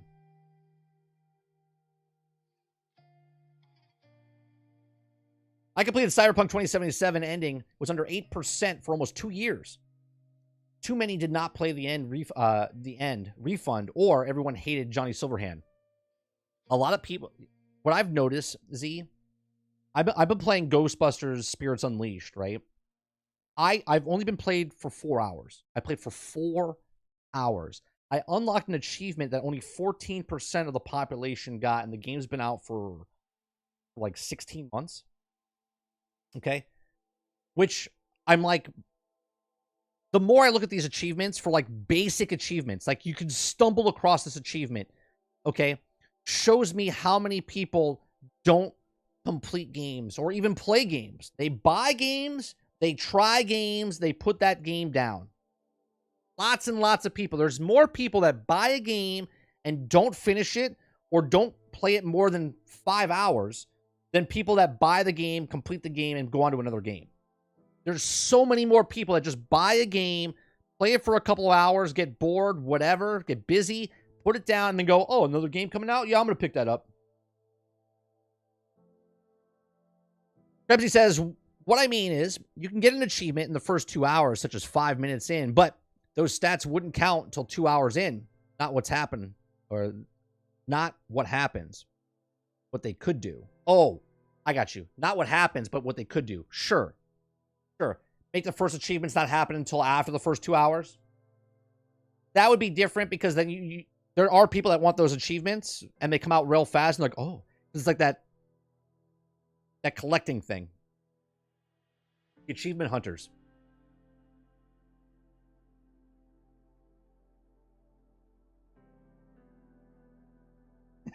Travis says, 30. Wait, you expect people to finish things you buy? You weirdo. I know. Weird. Robert Jones says, last game I actually remember completing was about 5 years ago. But Jones, you see, I think you are not the outlier.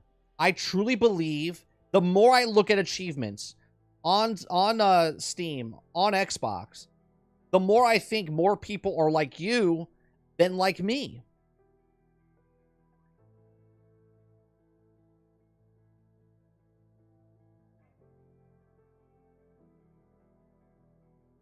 Gaming Fire says that's what I was thinking. Just trying out Ubisoft Plus. I've been hearing good things. Kylo Green says, I literally just played GTA 4 on last night, 3 achievements, and I got in an hour. Session was like 1.5%. The others were 3. That's what I'm saying, Kylo, right? And you think to yourself, you're like, it's like, I don't know if this is an achievement, but this is like one of the achievements that would be. It was like, use an SMG and kill 3 people. And you just picked up an SMG and murdered like 100 people, right? And you're like, wait a minute. Only 3% of the population has this? Like, you're like, and then you start breaking it down. You're like, wait a minute. I'm on a mission, and the SMG dropped, and I picked it up and shot the people that in front of me through the rest of the mission. How does that work? How does that work? How many people didn't play the game? It's like people just like own the game like they're collecting Pokemon, right? I think most gamers just buy games like Pokemon, okay? Like they collect them, but they never take them out of the cellophane, or they never even download the goddamn thing. I don't understand what's happening. I don't understand. El Dente says, now I just want a good story and move on. On Steam for clarification, there's so many weird achievements. And you can see, because they don't tell us game sales anymore. They don't tell us game sales, but you can look at the population, you're like, not a lot of people are doing this regular old, like, normal achievement. There could be an achievement, turn on game, hit start, and everyone will be like, it's only down to 0.2%. You're like, oh, how is that possible?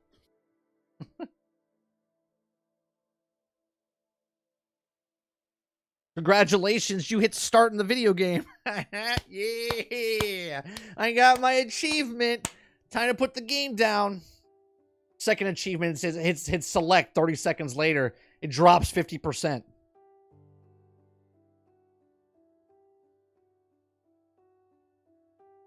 I put way more hours in PvP. Can't finish PvP games.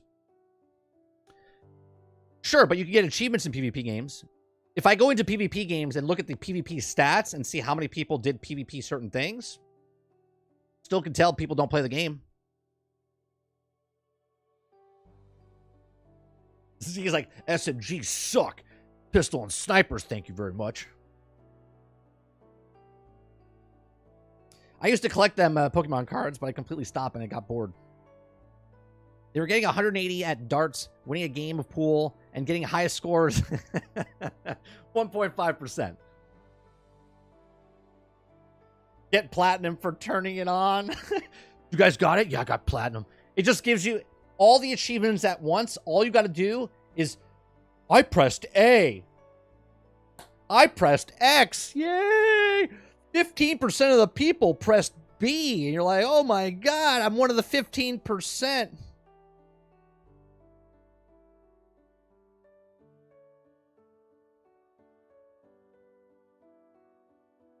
I did all those achievements within 20 minutes hanging out with... That's what I'm saying, Kylo.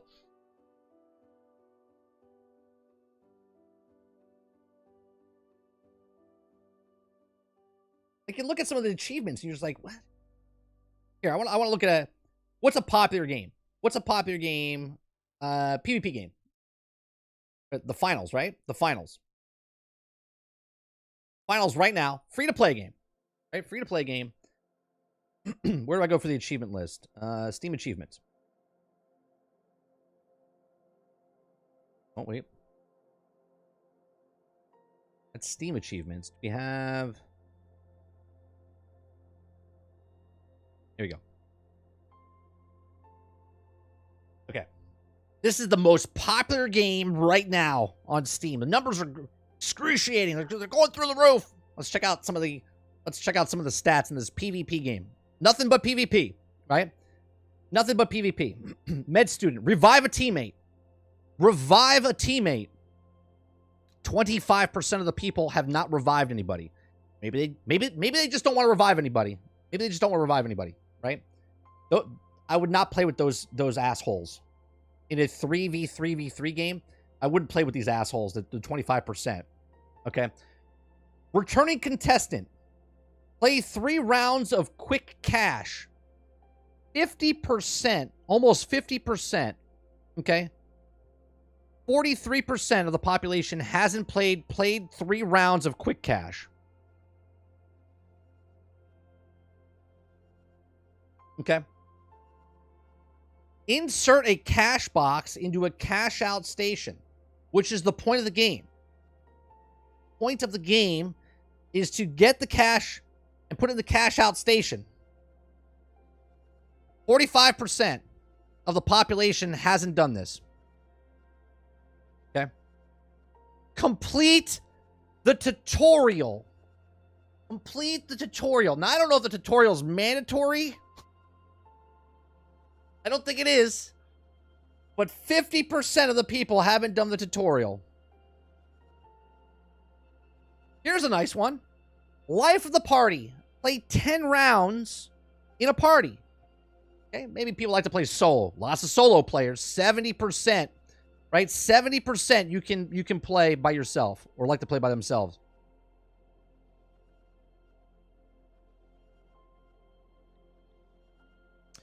Finish in first place 3 times in a row.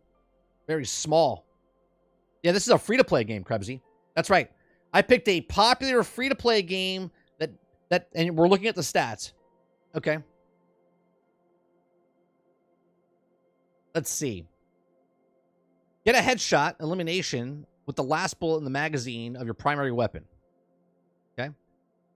Create a contestant. Create a contestant. Isn't this mandatory? Is this mandatory? You have to create a character, don't you? Or do you just pick a character?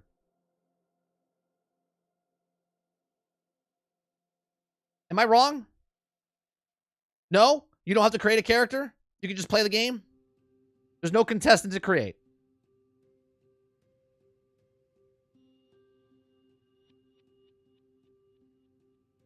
Haven't completed the tutorial. Jesus, tap dancing. Christ, people. This is insane. Well, I'll tell you what. The people that didn't do the tutorial, you know why the people didn't do the tutorial? 50% of the people, this is why none of the other things are getting done. Because they didn't play the tutorial, so they don't know their ass from their elbow, or how to shoot, or how to put the cash into the station.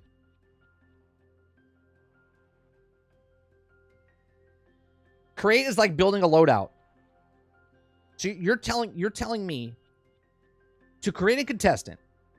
You're telling me 80% of the population has not adjusted their contestant when they play the game.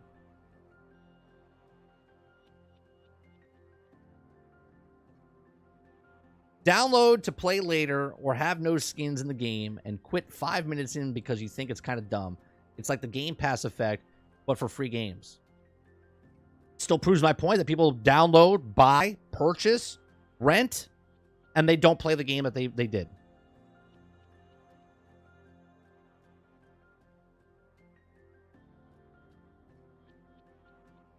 Okay. Eliminate an opponent trying to steal your cash out. I mean, it's 10 times, so it's maybe a little harder. Okay. Considering 50% of the people don't even know what the cash out box is because they didn't do the tutorial. Win the final round in tournament of ranked tournament. Okay. Play 10 rounds of heavy build. Get 300 eliminations. 12%. 12%. I don't know what Butterfingers is, but only 10% there.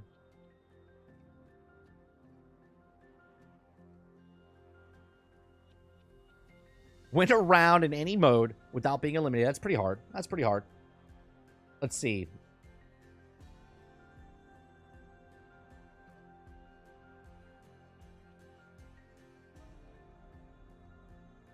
I'm trying to see another... These are getting really, like...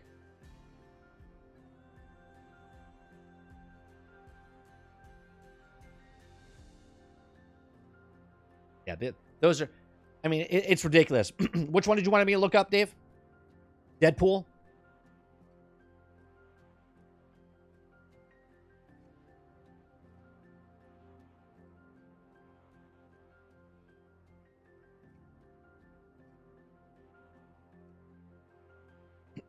Which one is it? Deadpool? What's the name of the actual game? Just Deadpool?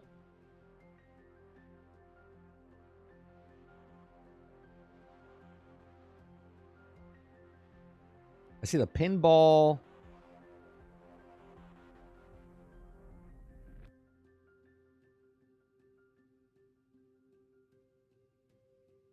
It's called The First One is Free.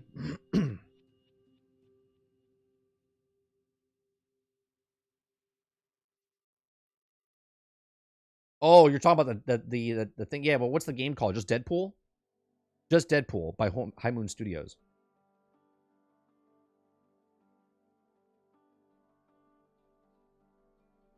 For some reason, it's not popping up.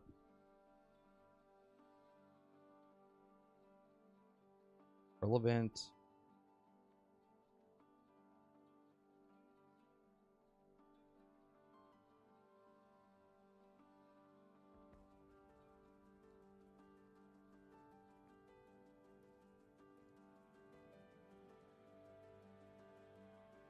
So weird. It's not popping up in my thing.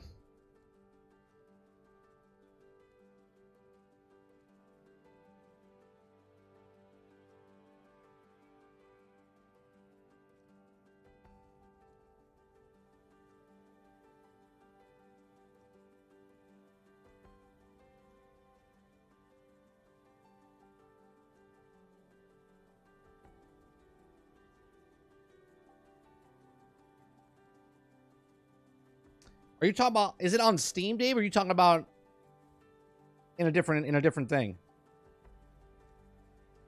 Oh, it was delisted? Yeah, probably.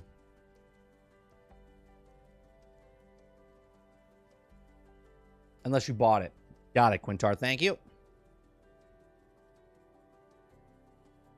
So tell us what the percentage is then, Dave. What is the percentage of people hitting the start button? What's the percentage of Deadpool of hitting the start button?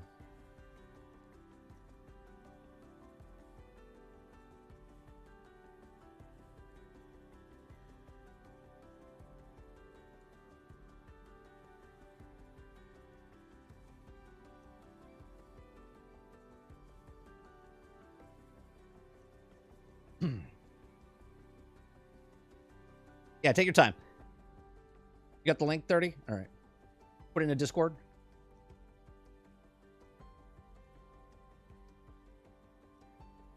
Can I give you permission to put a link in? Oh, hold on.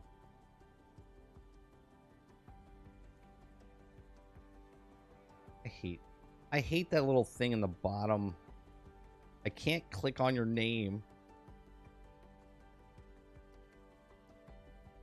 No. No.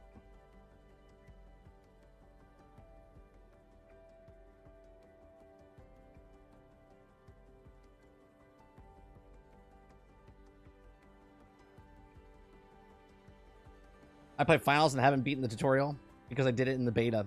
So it's like, yeah, I don't have it. I'm not going to. No, I get that, Eclipse, but there's still other achievements on there that you're like, stop someone from putting a cash in or putting a cash in.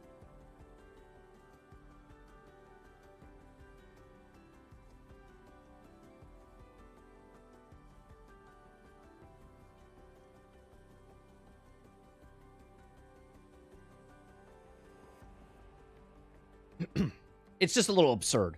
That's all I'm saying. It's a little absurd.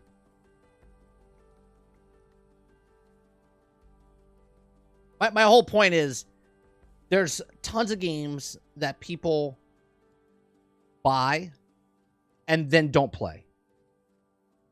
Right? The backlog, and I don't even think the people that don't even play it yet count as it because they didn't download it.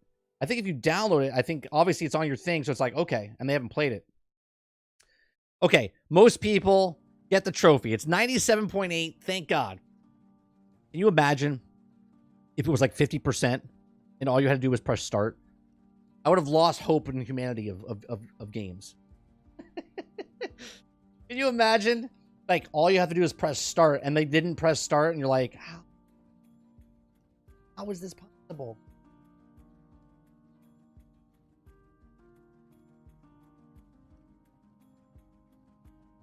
All right, we're gonna watch this next thing, this next video. Okay, it's gonna be watching Asmongold. Okay, watching a video of a person that made a video 9 months ago. The original video is Nuon. Okay, Nuion. The name is down below. He's the original source of the video. Okay. I'm watching Asmongold react to this, and I'm reacting to Asmongold and the man that made the video at the same time. Okay? So, this is like in the metaverse here. And obviously, this is late in the show. It's an hour and 40 minutes in. So, but this is what we're doing. Okay?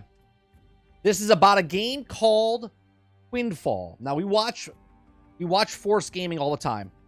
Force Gaming had a video of this I was going to talk about last week, but then I was like, I'm just gonna wait to see what else comes out with this, and then this happened. Okay, so I think it's fun to watch Asmongold talk about it because then I can comment on the original source guy talking about stuff, and then we can also talk about Asmongold talking about stuff, and we can have a little bit more content. Okay, so I do appreciate anyone that watches this, that you click those links down below in the description, go to their channels, give a like to the video, give a like to Asmongold's video, and then if you haven't given a like, give a like to our video as well. Okay. All right, here we go. Recently, I think it was Force Gaming that made a video on this game called The Quinfall, And somebody linked this to me, and it's a very small content creator. The video only has 1,000 views, released 9 months ago. And he says, yeah, so this is the thing, right? The original content creator only has 1,000 views, right? He's got more subs than me, right? But go over there, check out his other content, give a like at least to the video that we're watching through Asmongold, right? Share the love. this game might not even exist.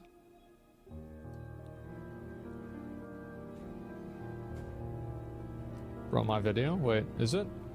Oh, fuck, bro, he's in chat. Yeah, there he is. He's in chat. Holy shit. Yeah, somebody either posted it or you did or somebody, yeah.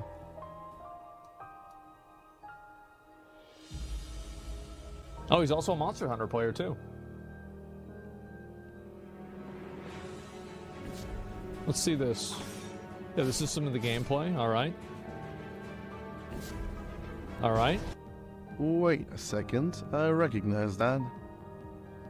Wasn't this called Crypto Fix Pack 4? Well, let me check. Somewhere, yeah, I think it should be here. Oh. Okay. Now, you can see right off the bat, okay, the internet always wins. The internet always wins because there's so many of us, and now we're all attached to social media. YouTube, social media, everything is attached, right? When something happens, if you think you're going to get away with something in 2024 and try to rip people off. Now, I'm not saying these people that are making this game are trying to rip people off, but they're trying to pass the game as a thing that they created from the ground up and talking about how they made this game in less than a year. Okay? So, let's continue. Oh. Let me see this. Oh. Oh.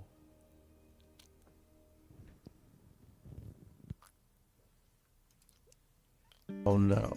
Oh no. Oh. They literally took the assets, all the assets. There's multiple assets they've taken. And now, Nuon, I think that's how you pronounce it, the Nuon, he puts it at the end of this video.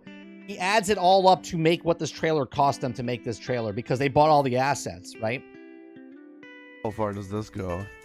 Oh god. Uh-oh, this isn't looking good, boys. Little disclaimer. He says it. I'm also not against it, right? If you want to take assets, that's what they're there for. The assets are in the store for you to buy, but not to use for a one-to-one, like, and not change anything, right? You're using the assets for certain things to help build upon your game. And this is the thing I was talking about months ago when I said I'm a little worried about Unreal Engine 5, even though I appreciate the software, and I said more and more people are going to come out with stuff. Okay. Oh, I gotta shut down my music. Hold on 1 second, guys. Sorry about this. More and more people were going to come out with things that they didn't actually make, right? They're going to make games that look awesome and cool because of the procedurally generated map and anyone can do it, okay? But they're going to try to pass it off as a AAA game or a brand new studio, and they're going to make lots and lots of money off of a very small amount of people. And we'll get more into that into the video.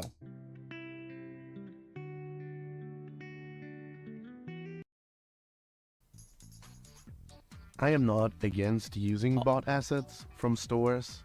They're good. Okay, he says, but there's some things to cover. Which assets got used? Okay. Why did they get used? What does it mean for the game? I don't know what it says on the assets cost for the trailer. He's gonna put the total. Good way to get something together quickly. Discover. But if your entire game is made out of it, oof, there are some problems I have with it. He's got to show that fucking that Atlantis city. Like, cause I saw the comparison for the Atlantis city. This guy brings up a really good point that reused assets are actually not a problem. I remember watching an Elden Ring lore video, and apparently some of the assets from what do you call it? I think that Crumbling Farum Azula were actually assets that From Software appropriated from somewhere else. Sure, and you could use assets. Again, I go to the store, I buy ingredients, and I take the ingredients and I make a meal, right? You could go to the store. You can go to the asset store and buy different assets and then kind of mix it together to make your own thing. But you just don't take the thing and then go, yeah, I made a great MMO. Great MMO. I mean, MMO, right? I made a great MMO. Did you? Did you do anything for this? That they already bought. I'm not 100% sure on that, but I know obviously like even a game like that uses some reused assets. PUBG used a ton of reused assets. Here's another really big one, super big one, is Dark and Darker. Dark and Darker uses tons of assets from the Unreal Yeah, Eminem. store. And it doesn't, like, again, reusing assets, I do think that it's a red flag. I do. This is a high alert, uh-oh, what's going on here? However, that's his squeaky chair, not mine. I'm not even sitting in a chair. These guys are trying to make an MMO in 1 year. And if I were them, I would also reuse assets. So yeah, that's the big thing. Windfall developers said, we've made this giant MMO. We made it in a year. Like they're advertising. They're boasting. They're like, yeah, look what we made here. We made this in less than a year. Okay. So it's like, the problem is that almost every single bad game is probably going to reuse a lot of assets like this. So it's like, whenever you see them, oh my God, you're comparing them with all these bad games in the past. So there's some things I want to If the game is good, who cares? Yeah, like, we're comparing them in the form of, it's happened in the past where someone tried to make a game off assets and it failed. Another person came out with a game with a lot of assets and it failed. So yes, if a dog bites you, you're going to be a little sketchy around dogs, but you can't say all games are going to be bad. It could be good. It could be good. But the fact that we're talking here is that this is using all assets, and they're like, yeah, we're making this MMO, and yeah, we're making it under a year. Like, they're bolstering them to say, look how impressive it is. We're making this MMO where other people can't make it, but we're making it in less than a year. Another great example is Only Up. Only Up is all reused assets. What asset got used?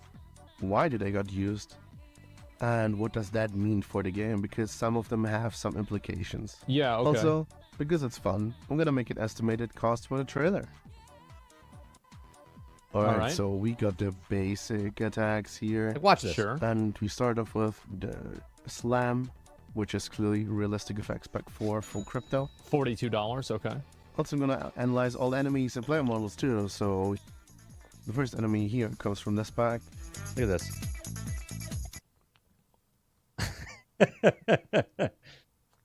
You know what? The more I see of this video, the more I think that they will be able to release it in 1 year. I do.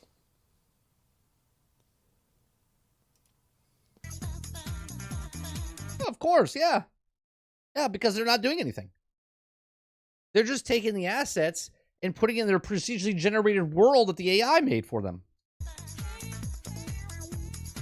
And you know what's funny? I literally said this months ago. I said, I wonder how easy it would be for one person to make a game, because we were talking about Battlefield. And I said, let's go make a Battlefield game with G.I. Joe and on the Unreal Engine and see how hard it is to make, right? I would love if someone could do this, right? I don't have time to learn Unreal Engine and make the stuff, but I'm sure someone does. $50. Let's go. Right. This archer effect. Yeah, so this is the main thing, the main problem I have. If you have a game for years in development. Look at it. It's using the exact same thing. Oh. Using prefabs and using... What do you mean, Travis? It's not, but it's insanely close? Are you talking about the last thing we just watched? Are you blinking? Did you miss? It's literally the exact same thing. Bought assets. It's not a Man, that's the same fucking thing. big deal. But if you have an MMO that is supposed to be your thing, you're trying to show off what's unique about your own game. Yeah. How the fuck do you show off something that someone else made? Using... I have no, like, again. Oh, it's different. They took the hood down. I want you guys to keep in mind that Dark and Darker sent us a trailer. for the first ever OTK Games Expo, and we declined it. And Soda brought this up. And he's like, yeah, Tips declined it. As if Tips was wrong for declining it. I went back and I looked at the trailer again. Tips made a good call. It looked like absolute fucking dog shit. Absolute. This is my problem with a lot of games that are going to be coming out. Any Joe Schmo can put a game together and rip people off. I'm not saying this is going to be like a mass market where they're doing this, but the amount of money they spend and the amount of money they can get for pre-orders or anything, and I'm not saying these guys are doing pre-orders, I'm saying there could be people out there that make a game based off assets. They spend a couple $1,000s, put it together in a thing, and put it out there, pretend it's a real game, and they get just 100 people to buy a full price game, and they would make 10 times the amount of money they made by what they paid for assets. Absolutely. 100%. So a game can look like bought, reused garbage assets, and it can look like complete trash, but it can be a good game. And that's all that really matters. And I agree with Asmongold, right? He says it could be a good game. Absolutely. But people are going to know. They're going to be like, well, you didn't do anything. To the user. Parts of these assets for your own attacks. $39.99. Not a big deal. But just using them. Oh, look, there's the guy. One-to-one. That boss is $34.99. The whole concept. You didn't think of your own archer attacks. How should the archer play? What's the gameplay revolve around? You just go ahead and take ideas from someone else. Oh, I see. That is looks not nice. Showing what your game is. That looks really nice. Wow. Jill says the next $20. Oh. Unless there's no game. But that's for a different discussion. I think that they fully intend on releasing this game. Oh, 100%. I 100% think so. 100%. Yeah, I don't know. I mean, like, do you think it's all fake? Because, like, they're not asking for pre-orders, are they? Like, you're not able to buy, like, a deluxe edition or anything like that in the game? You can't buy anything yet. Yet? Well, yeah, for sure. But you couldn't buy anything from the day before either. Effect on this. Neither did the day before. Yeah, but like at the end of the day, the day before was just funny. Like nobody. That's true. It was funny, and it's gone now. Really got hurt. Like people bought a shitty game, they found out, and everybody got refunded, and you know that's it. It was just funny. From the $23 for the effect. Mm-hmm. Well, now next the Scorpion? The Scorpion scene. A lot of people didn't refund. The same slam down again. No. Steam did something that was unprecedented. Mechanic. The game was such a complete joke and disappointment that they proactively refunded every single buyer. Every single person got their money back. Like if you're gonna use the effects, the jump mechanic, change the goddamn avatar, would you? Gavin W. Okay. I see that. All right. Got it. Same pack. Yeah, $42? Oh, no, it's the same. Scorpion's $24.99. The Scorpion itself, also on Sketchfab, same guy who made the previous mob. Is this...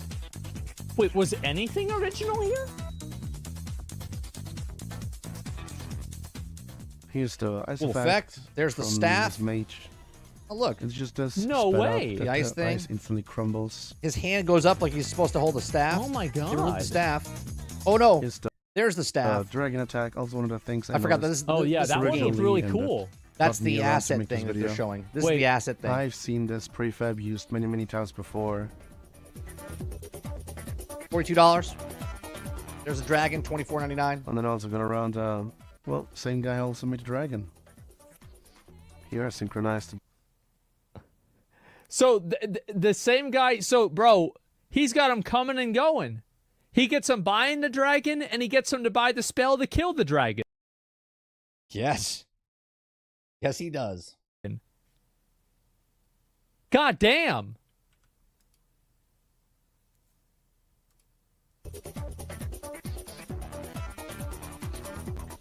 And then also going around, well, same guy also made a dragon. Oh my god. Here I synchronized. Same freaking animation, everything. the death animations. Like nothing's changed. Jesus, man. Oh, look, there's the staff. Then I was like, that staff looks very much like this one. Mm-hmm. Turns out it is. They actually removed the animation to make They remove the animation, as he says. it. Oh, it is. It's the real. Okay. So yeah, it's literally just the same staff. Okay. That's interesting. Weirdly enough. So Here's they made some it basic worse. attack on this guy. I'm pretty He made this video, Titan, 9 months ago. Where he's watching right now was made 9 months ago. The content creator that created it. sure this attack. Oh, crypto. Expelliarmus. It's just fine. It's nothing special. From the same pack. Oh, And finding this guy Crucio. was a little bit harder because the resolution of this video is not that crazy. Yeah, it's not great. But yeah, I found him here. And Wait, that's the dude. One of the boys again. no way. Same guy. Hold up. Hold up. Hold up. Wait a minute. But yeah, I found him here. And that's the dude.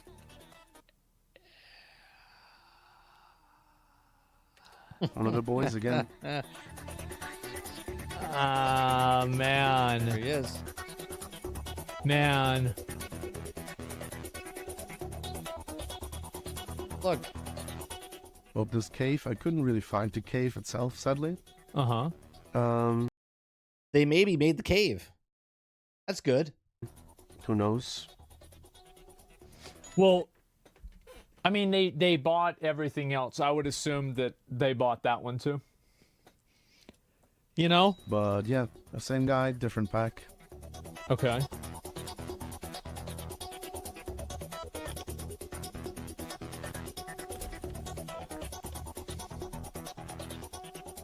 Don't get the problem with the assets. The problem is not with the assets. Right. The problem is what the it's what reusing assets implies. That's exactly right. What he's saying right now, it's not a problem that you're using the assets. Like I said in the very beginning.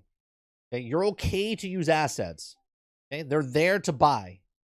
But they're there to buy to help developers take stuff out, put your own thing in, so you don't have to animate the stuff, change it around, so it's less work for them to do it. When you just take what it is, and then you just use it as is, that's where the haze comes in. That's where the problem comes in. The implication of reusing assets is that they're not really invested into making a game. They're just copying. As a consumer, why would I care if the game is good? What do you mean? Why would you care if the game is good? As a consumer, if you're a person, L, that if you buy this game, there's no soul to it. There's nothing to it. They're making characters that are already made. They're probably not going to make the backstories or whatnot with those characters either, because it's not their characters, it's not their stuff. So you would be okay. You would be okay if someone. What's your favorite IP? What's your favorite IP, L? Like what's a major IP that you love? You would okay. Let's just say Spider-Man. I know it's a huge IP because of Marvel, but you would be okay if Spider-Man was assets in the thing, and they just took Spider-Man and made it as is, but they didn't call him Spider-Man. They called him Spider-Person. You'd be okay with that? You okay with 100% reuse assets and then sell it for full price? You'd be okay with that?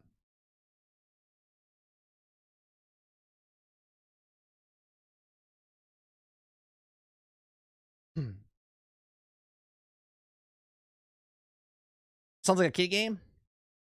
They're not making any sense. I'm saying that they copied Square. Forspoken did it first. How do you know that Forspoken did it first? How do you know how old these assets are, Travis? Be pasting things together. And I want to say that this entire game, every single piece of it can be completely an asset flip, but if it's designed and programmed in a good way, it could be a good game. Sure. Still, despite all of this. But we're talking about percentages here. What do you think the odds are that a developer that didn't develop any of their own stuff Gives a shit about the game. and just put it together in a world is going to have the insight into how to make that world work whenever they can't even make the own units in the game. I think it's a very low chance. And I agree with him. It's like winning the lottery. That people that just asset flip are in it because they care about the game. They're in it because they care about the player. They're in it for the passion of video game making. How can they be passionate about video game making if they're not making any of the video game? And I'm not out on this game, and I want you guys to understand, I will buy and play this game on the release. Well, of course he will. This is how he makes his money, his content. He's a content creator. So he should do this. I should do this. I should buy the game and cover it and whatnot to help other people not be able to, or maybe make the right choice based off what we're showing here. I will. I played the day before. I try to play every new release, guys. Well, at least everyone that I care about. And it's an MMO. Of course I'm going to play this. Abso-fucking-lutely, guys. Right, because he plays all MMOs. So again, if you want to know if this is dog shit or not, just tune in on the day of the release, look at what I look at, and make your decision like that. Yep, also Come on, one of Argus. the same guys, same pack that we saw before. Mm-hmm. Animations also used from Oh, here's a boss battle. How much does this the guy pack cost? itself. Ooh, did they Here make this comes guy? the big one. Oh, big. So are you going to say you're buying this because you're excited about it? No. I'm saying if I was interested in it, I would buy it so I could help other people not buy it, or buy it by getting more information, right? Regardless if I buy it or don't buy it, if I bought something, the reason I bought it is because I'm interested in it. And if I'm interested in it, I'm going to play the game and let other people know what the game is so they don't have to make the purchase day one, okay? Or they can make the purchase day one by the information that I'm giving them. Big boss No, fight. I wonder how no, much no. Brain says they're passionate about charging you more money than they paid for someone else's work. That's right. Oh, no. I mean, how No. much is bought here? No. Yes. Yes. Yes. So if the Archer effect, which is just Crypto's Archer pack again. Oh, wow. So they just used the same one. Okay. It's literally the same. The same. Oh. Oh, there we go. We got Tentar Snake and Oh. Is there a date? I would like to know if there's a date when he made this. I'll probably have to go to the site itself to look. It doesn't look like there's a date on there Oh, man. for the asset. our boss fight is just 40 bucks, one asset, slap it down. I didn't notice there's a total at the bottom behind the chat there. It's $389.93 right now. $40. So about this thing, this was really hard to find, but there's a guy called Cookie who is Chinese, who makes effects videos and he sells courses for VFX. So I saw this clip Come on, Stealth. inside of one of his videos, so it I mean, come on, bro. Come on, bro. is an asset that exists. I have no clue where. This is the part that I wanted to see. Because somebody showed me this. Apparently, this entire city is Control-C, Control-V. from and what it's called. It's a but $40 boss This fight. is very obscure, but I found it. Yeah, this is like the developer version of pay to win. Instead of paying to get make your character stronger, you just buy your game. Well, we want to make a game. Okay, we'll just buy it. And Buy there it and then again, resell it. This to me is, if you're a passionate person about video games and you want to learn to make a video game, and you do this to learn the basics of making a video game, okay? But if you're trying to sell this as your own video game, you're taking other people's work and you're just selling it straight up. You're not changing anything. You're not doing anything. You're just taking their work and make it. No. There's standards. Okay? There's standards. Spied and they're just using Say it's open this world. effect again. 76 says, come out with an MMO called Copy Pasta. You know, if you did that, you would lean in on to what you did. And as long as you're truthful about it, I don't think there would be a problem. Yes, I would play it. If it was Spider-Man's clone, I would probably like it as well. And L, and I mean this, and you could take offense to it, Andy. You're the reason the industry is the way it is because you don't hold anybody accountable, right? You're okay with people coming out and taking advantage of people based on that statement.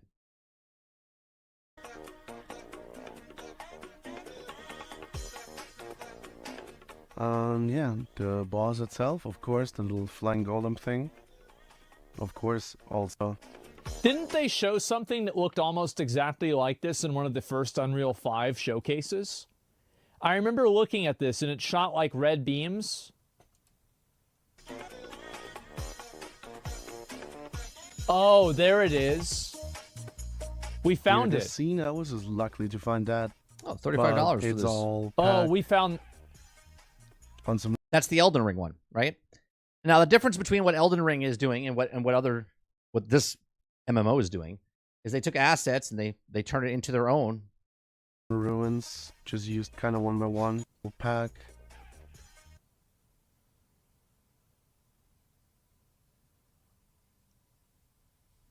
The little notches. See that? They just Man. Is there anything original in this game at all? On some would be really cool if they made this game called Original MMO. ruins, just used kind of one by one. Oh my god. Okay, here we go. Here we go. Alrighty, boys. This is kind of something I found from Reddit and made me originally think about the game. And that is this whole city is just a $200 pack. You know what this city reminded me of? It reminded me of, remember that Valheim thing where like those guys were making their own bases and everything and they had like a test area where they would put everything for assets? The Valheim MMO thing? Well, this is basically the same thing. Thing in a city that is unique, they just slapped assets on the floor and said, yo, that's my level. There you go. There, yeah, it's literally completely all an asset flip. To make this video. The entire thing is Control-C. Like, because think about how would you get around in this city? This looks fucking garbage. Yeah, air assets on water. Okay. So here comes now the city is shots. What about the shield? A lot of things you can find here. Okay. It's always a nice sign when you walk really slow through a place. I've not found a lot of the environments around, but a lot of the character models. Somebody says, I don't know, Dota was made by using pre-made assets. Maybe this will have solid gameplay. Maybe I'm coping. I think that everybody here wants this game to be good, right? Absolutely. Nobody wants the game to bomb. But at the same time, when you're making a game, you have to have something of some sort of substance, right? If a AAA company did this, we would hold their feet to the fire. But because it's an independent company and it's a small independent developer making it, it's awesome. No, it's not. Nobody here wants the game to be bad. We all want to have a fun MMO to play. We do. We want to have a fun game. Like, I want to have a fun game. And like, so we don't want the game to fail, but I think you should just look at things for what they are. Not what you want them to be. Perfect. Look at it for what it is and not what you want it to be. Expectations. That's our thing this year. Your expectations. You look at this game when you saw the trailer and you're like, oh my God, this is going to be the greatest, greatest MMO ever. So good. And then I pull the curtain back and I'm like, there's the wizard. Does this mean that the game is going to be a disaster? No. But man, it's certainly questionable, isn't it? I'm gonna take the trailer from Star Wars, and I'm just gonna show you the exact same trailer. And at the end, instead of saying it's Star Wars, I'm gonna call it Rebel Moon. Well, I would say it is. I think there's a big correlation here. There's no real correlation between using bought assets and not knowing how to put them together well. It saves a ton of time to buy ready-made things. I totally agree with you. I think that's true. But don't you think it's a big difference whenever we're talking about, like, no, you're right. You're absolutely right. And, like, a lot of big studios prototype games with store assets. Like, for example, that's what Nexon was doing with Dark and Darker. That's part of the lawsuit that they had with Nexon that might still be ongoing. So I think that you're right. You're right about all of that. But I mean, can we at least agree that a lot of the games that are just using, I mean, it seems like fully all store-bought assets. Here's the difference between what this game is doing and another game is doing. If I'm making a medieval game, and the game is a PvP game where it's a small map, and I don't want to build a castle, okay? We have 5 developers. None of us have time to make the castle. Maybe none of us are good at making castles. So I take and buy the asset pack for the castle. I bring the castle in, and that's the main structure that we're fighting in. So 2 people are on different sides of the castle, two groups. Team A, Team B, different sides of the castle, fight inside the castle. And the castle, when I bring it in, I change it up. I scruff it up a bit. I change up the assets. I take the asset and turn it into something different. I just don't go copy pasta, put it in the game and go, voila. Now, the surrounding environment is not an asset. We made the land, we made the mechanics, we made the assets for the actual people fighting, the effects for it, all that stuff. But the castle's an asset being used, no problem, right? Change it. This is the same problem we saw with the day before. The day before took an ambulance from another game and put it right in and didn't do anything to it. They just kept it as is. Took the gas station, they took the houses, they did all the same stuff that were asset flips. It's okay for them to do it, but it's not okay for anyone else to do it. What? Or reverse that. It's not okay for them to do it, but it's okay for everybody else to do it. Like you're talking about, for example, like, you know, I said Elden Ring, right, with the Farum Azula. That's like a statue or two. This is the whole game. It's a bit different, right? It's exactly right, Asmogul. Right? It's a statue.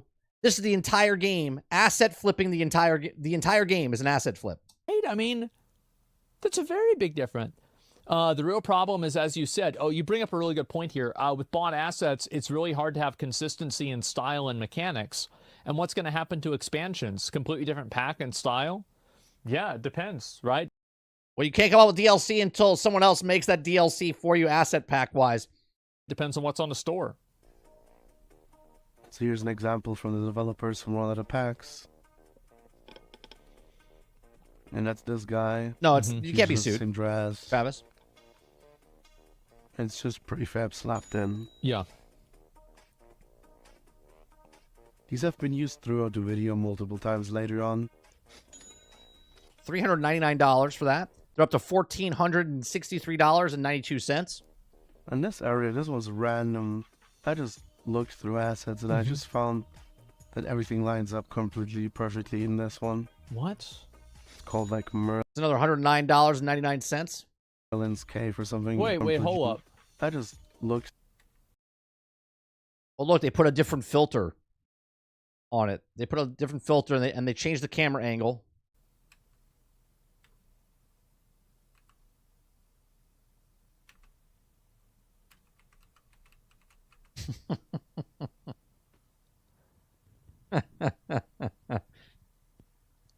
This is crazy. That's fine, Asmongold. Fine. Bro, this is nuts. It's called like Merlin's Cave or something. Yeah, there you go. Oh my god. Let me guess. Yeah, and there's the train. I like how he's like, yeah. You know it, I know it, everybody. Yeah, it's just, you know what it's gonna be, right? Oh my god. It's like $13. $13. There you go. Oh, cool. You get to do a pirate ship as well.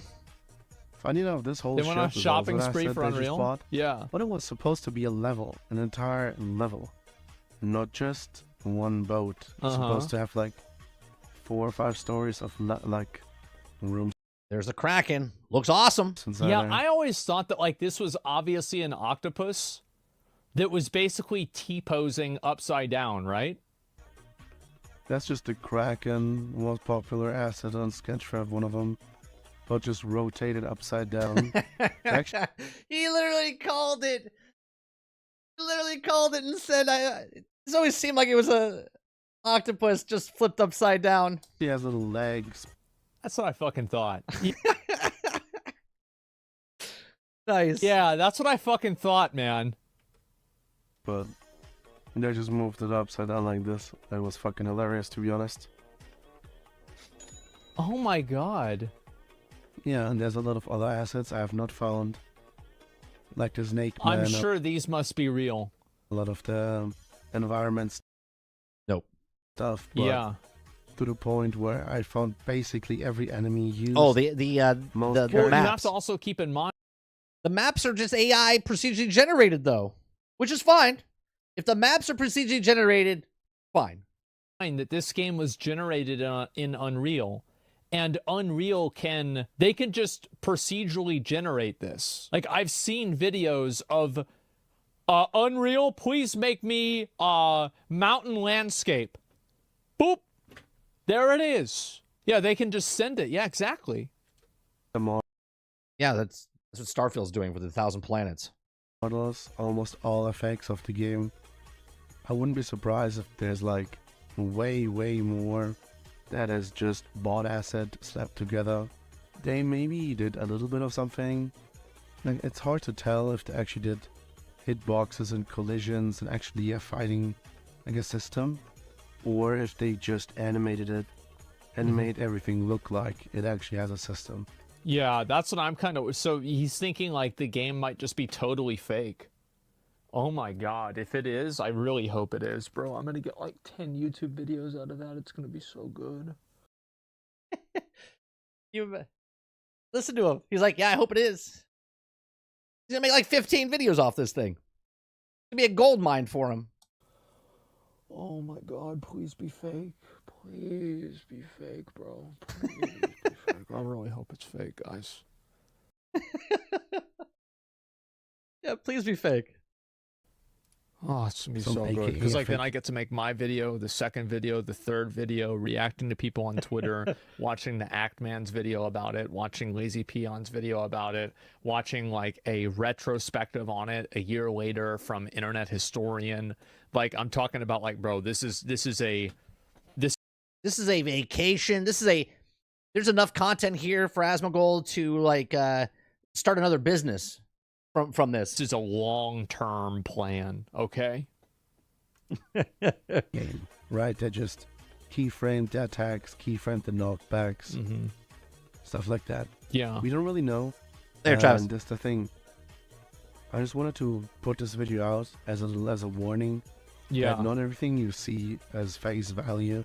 If you know a little bit of the industry and the assets where stuff comes from, the creators, you will recognize. Right. He's putting the video out as a warning, right? You do what you want with your money, but I guarantee you that these people were like, "Hey, we can make a video game based on all these assets, and why don't we take these assets and we'll make a hype trailer?" I've said this for years. You can make a trailer and get people to come and see that, and you don't make millions of dollars, but you make a shit ton of cash real fast, okay? And then you run with it, okay?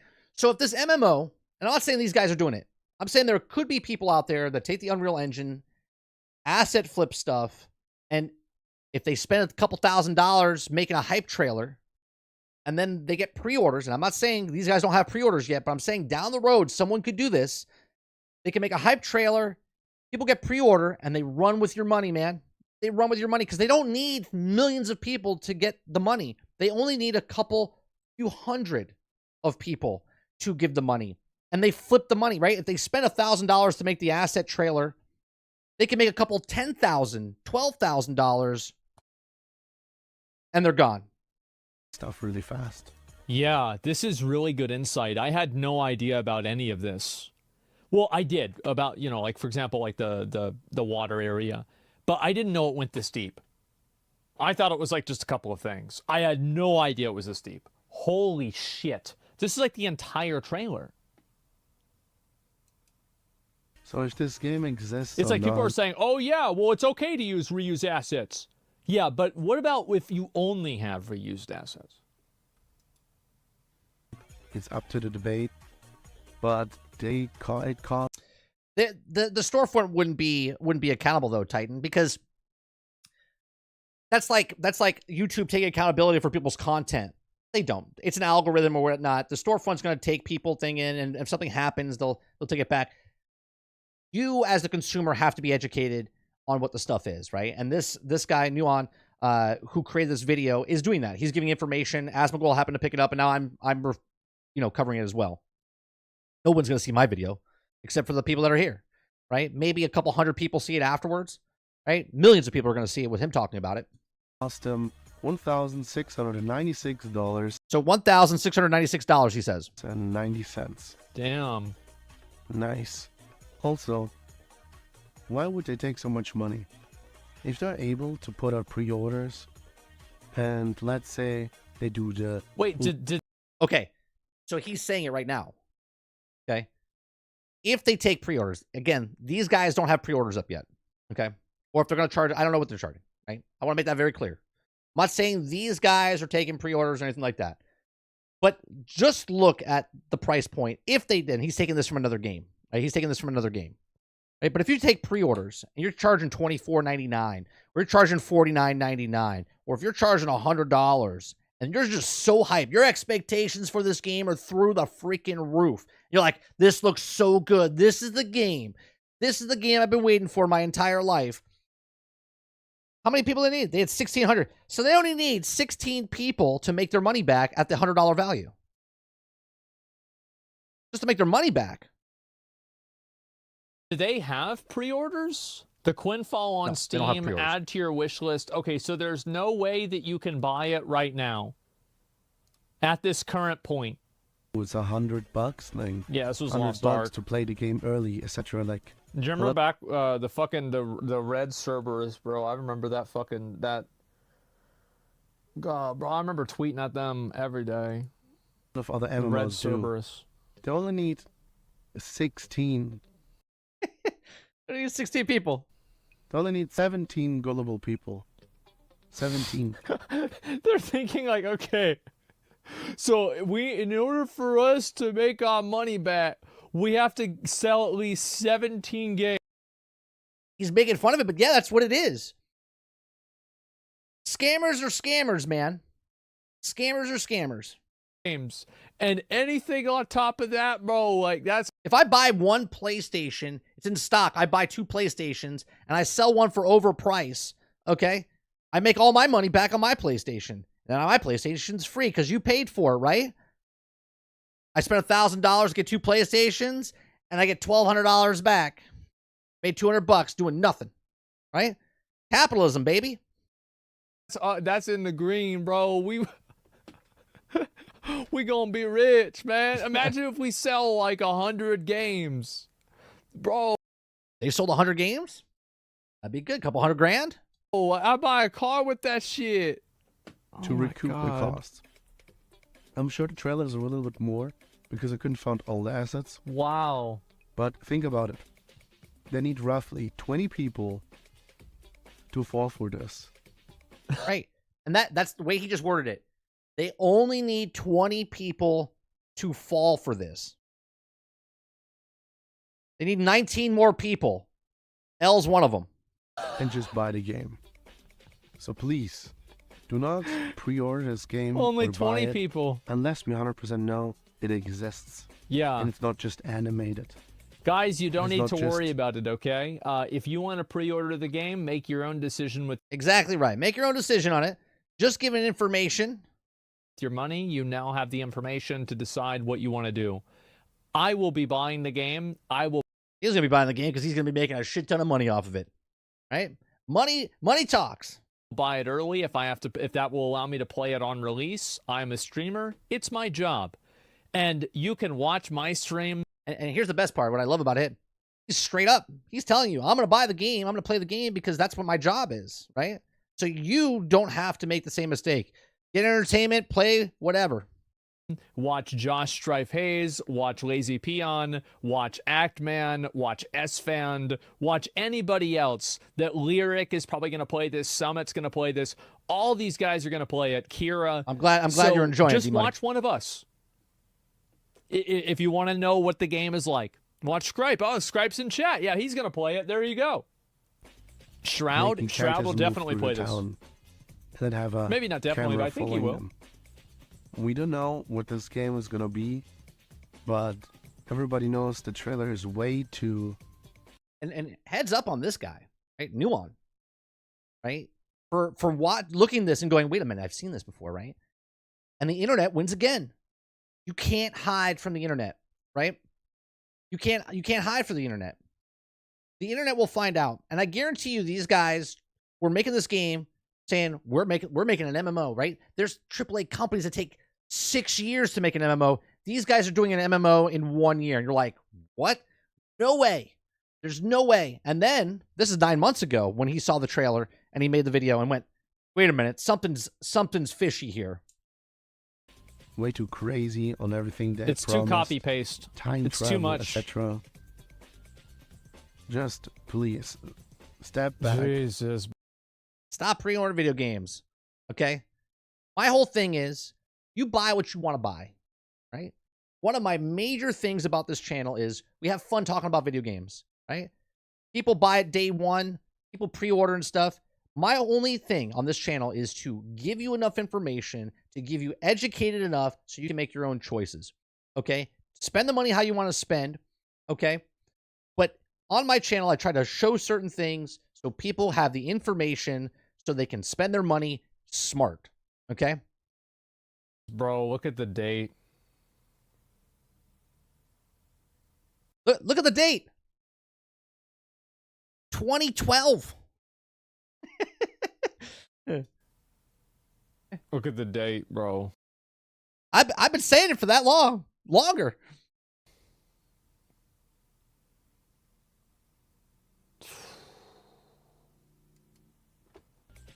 See if this game actually exists and don't fall for a pre-order. The MMO that promised an infinite open world has become a giant fiasco. That was a different one. The Dream World drama. It's become a giant fiasco. Oh, Dream World. I forgot all about. Totally forgot about Dream World. Yeah, I totally forgot about Dream World. Oh, that was such a great game. I remember watching this.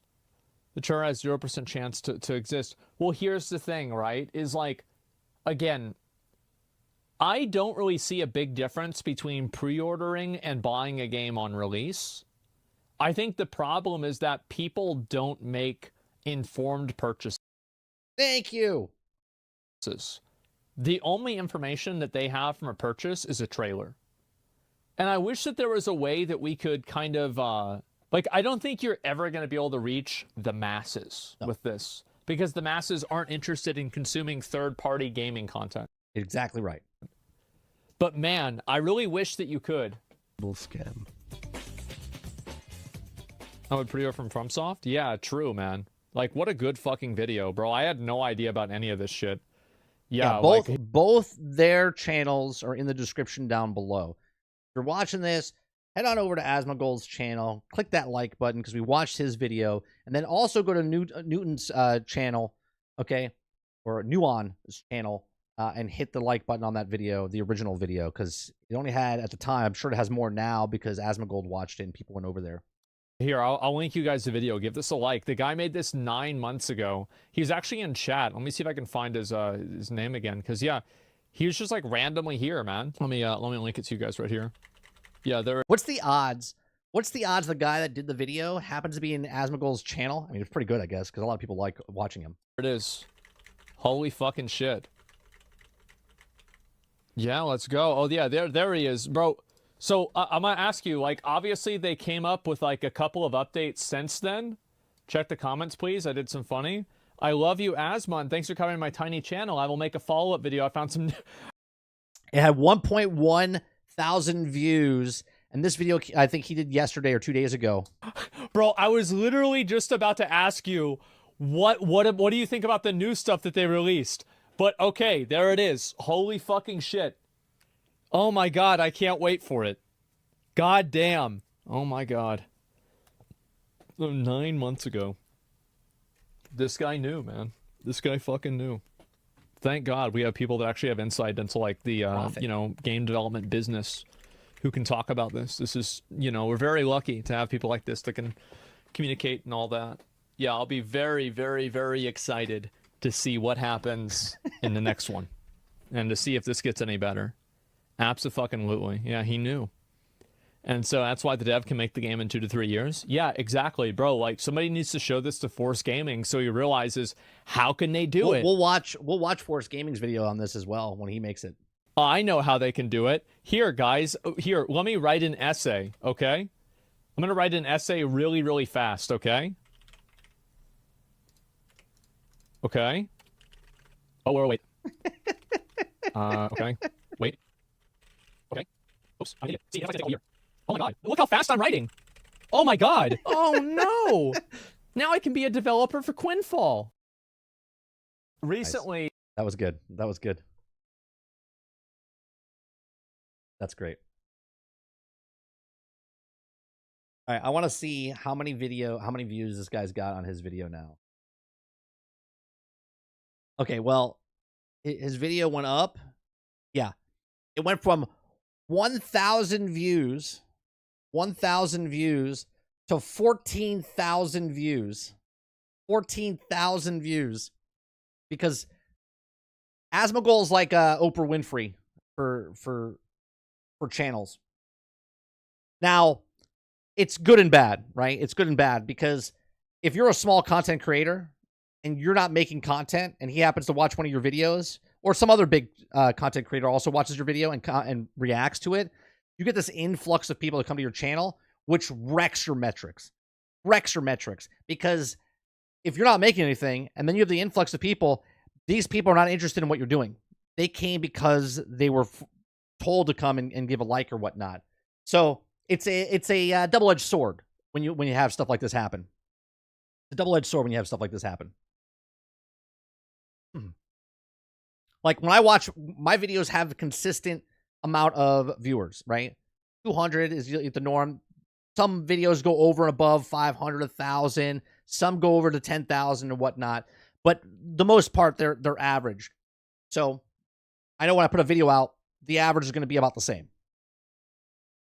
All depends on what's going on the topic. What's more appealing to certain people.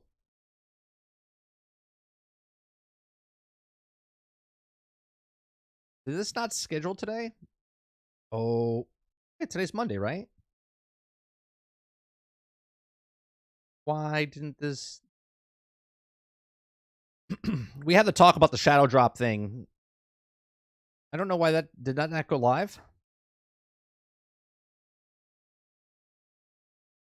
Interesting. I'll have to check it out. It says it's scheduled. Today is the 8th, isn't it? Today's Monday the 8th? No. What shadow dropped? Nothing shadow dropped yet. It's a talk about last week when we talked about at the Xbox Direct, a game could shadow drop. It's that segment that we talked about last week as a standalone video.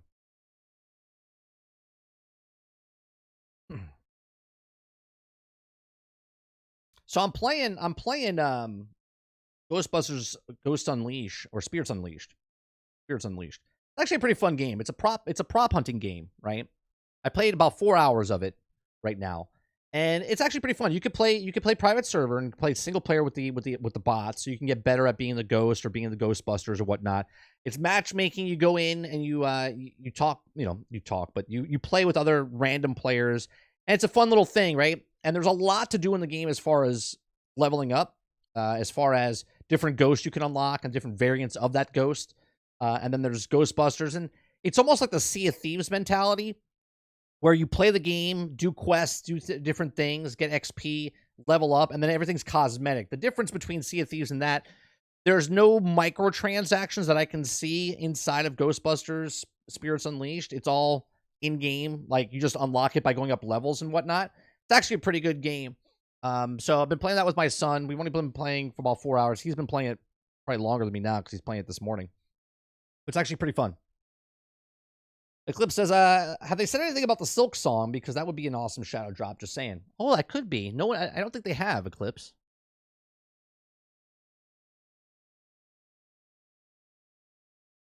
I thought Reactive did. No. Reactivate, I think, might do some sort of shadow drop beta in the next couple months. But we'll see.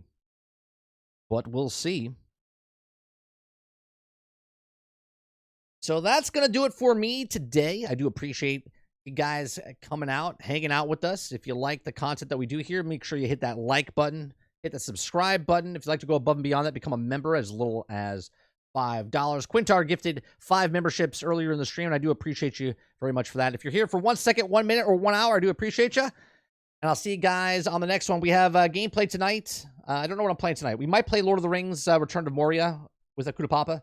So we're trying to push through that game. If not, maybe I'll play some Ghostbusters or whatnot. Watch my uploads, watch my live streams, watch my podcasts. We have lots of different content on this channel. I do appreciate you, and I'll see you guys in the next one. Peace.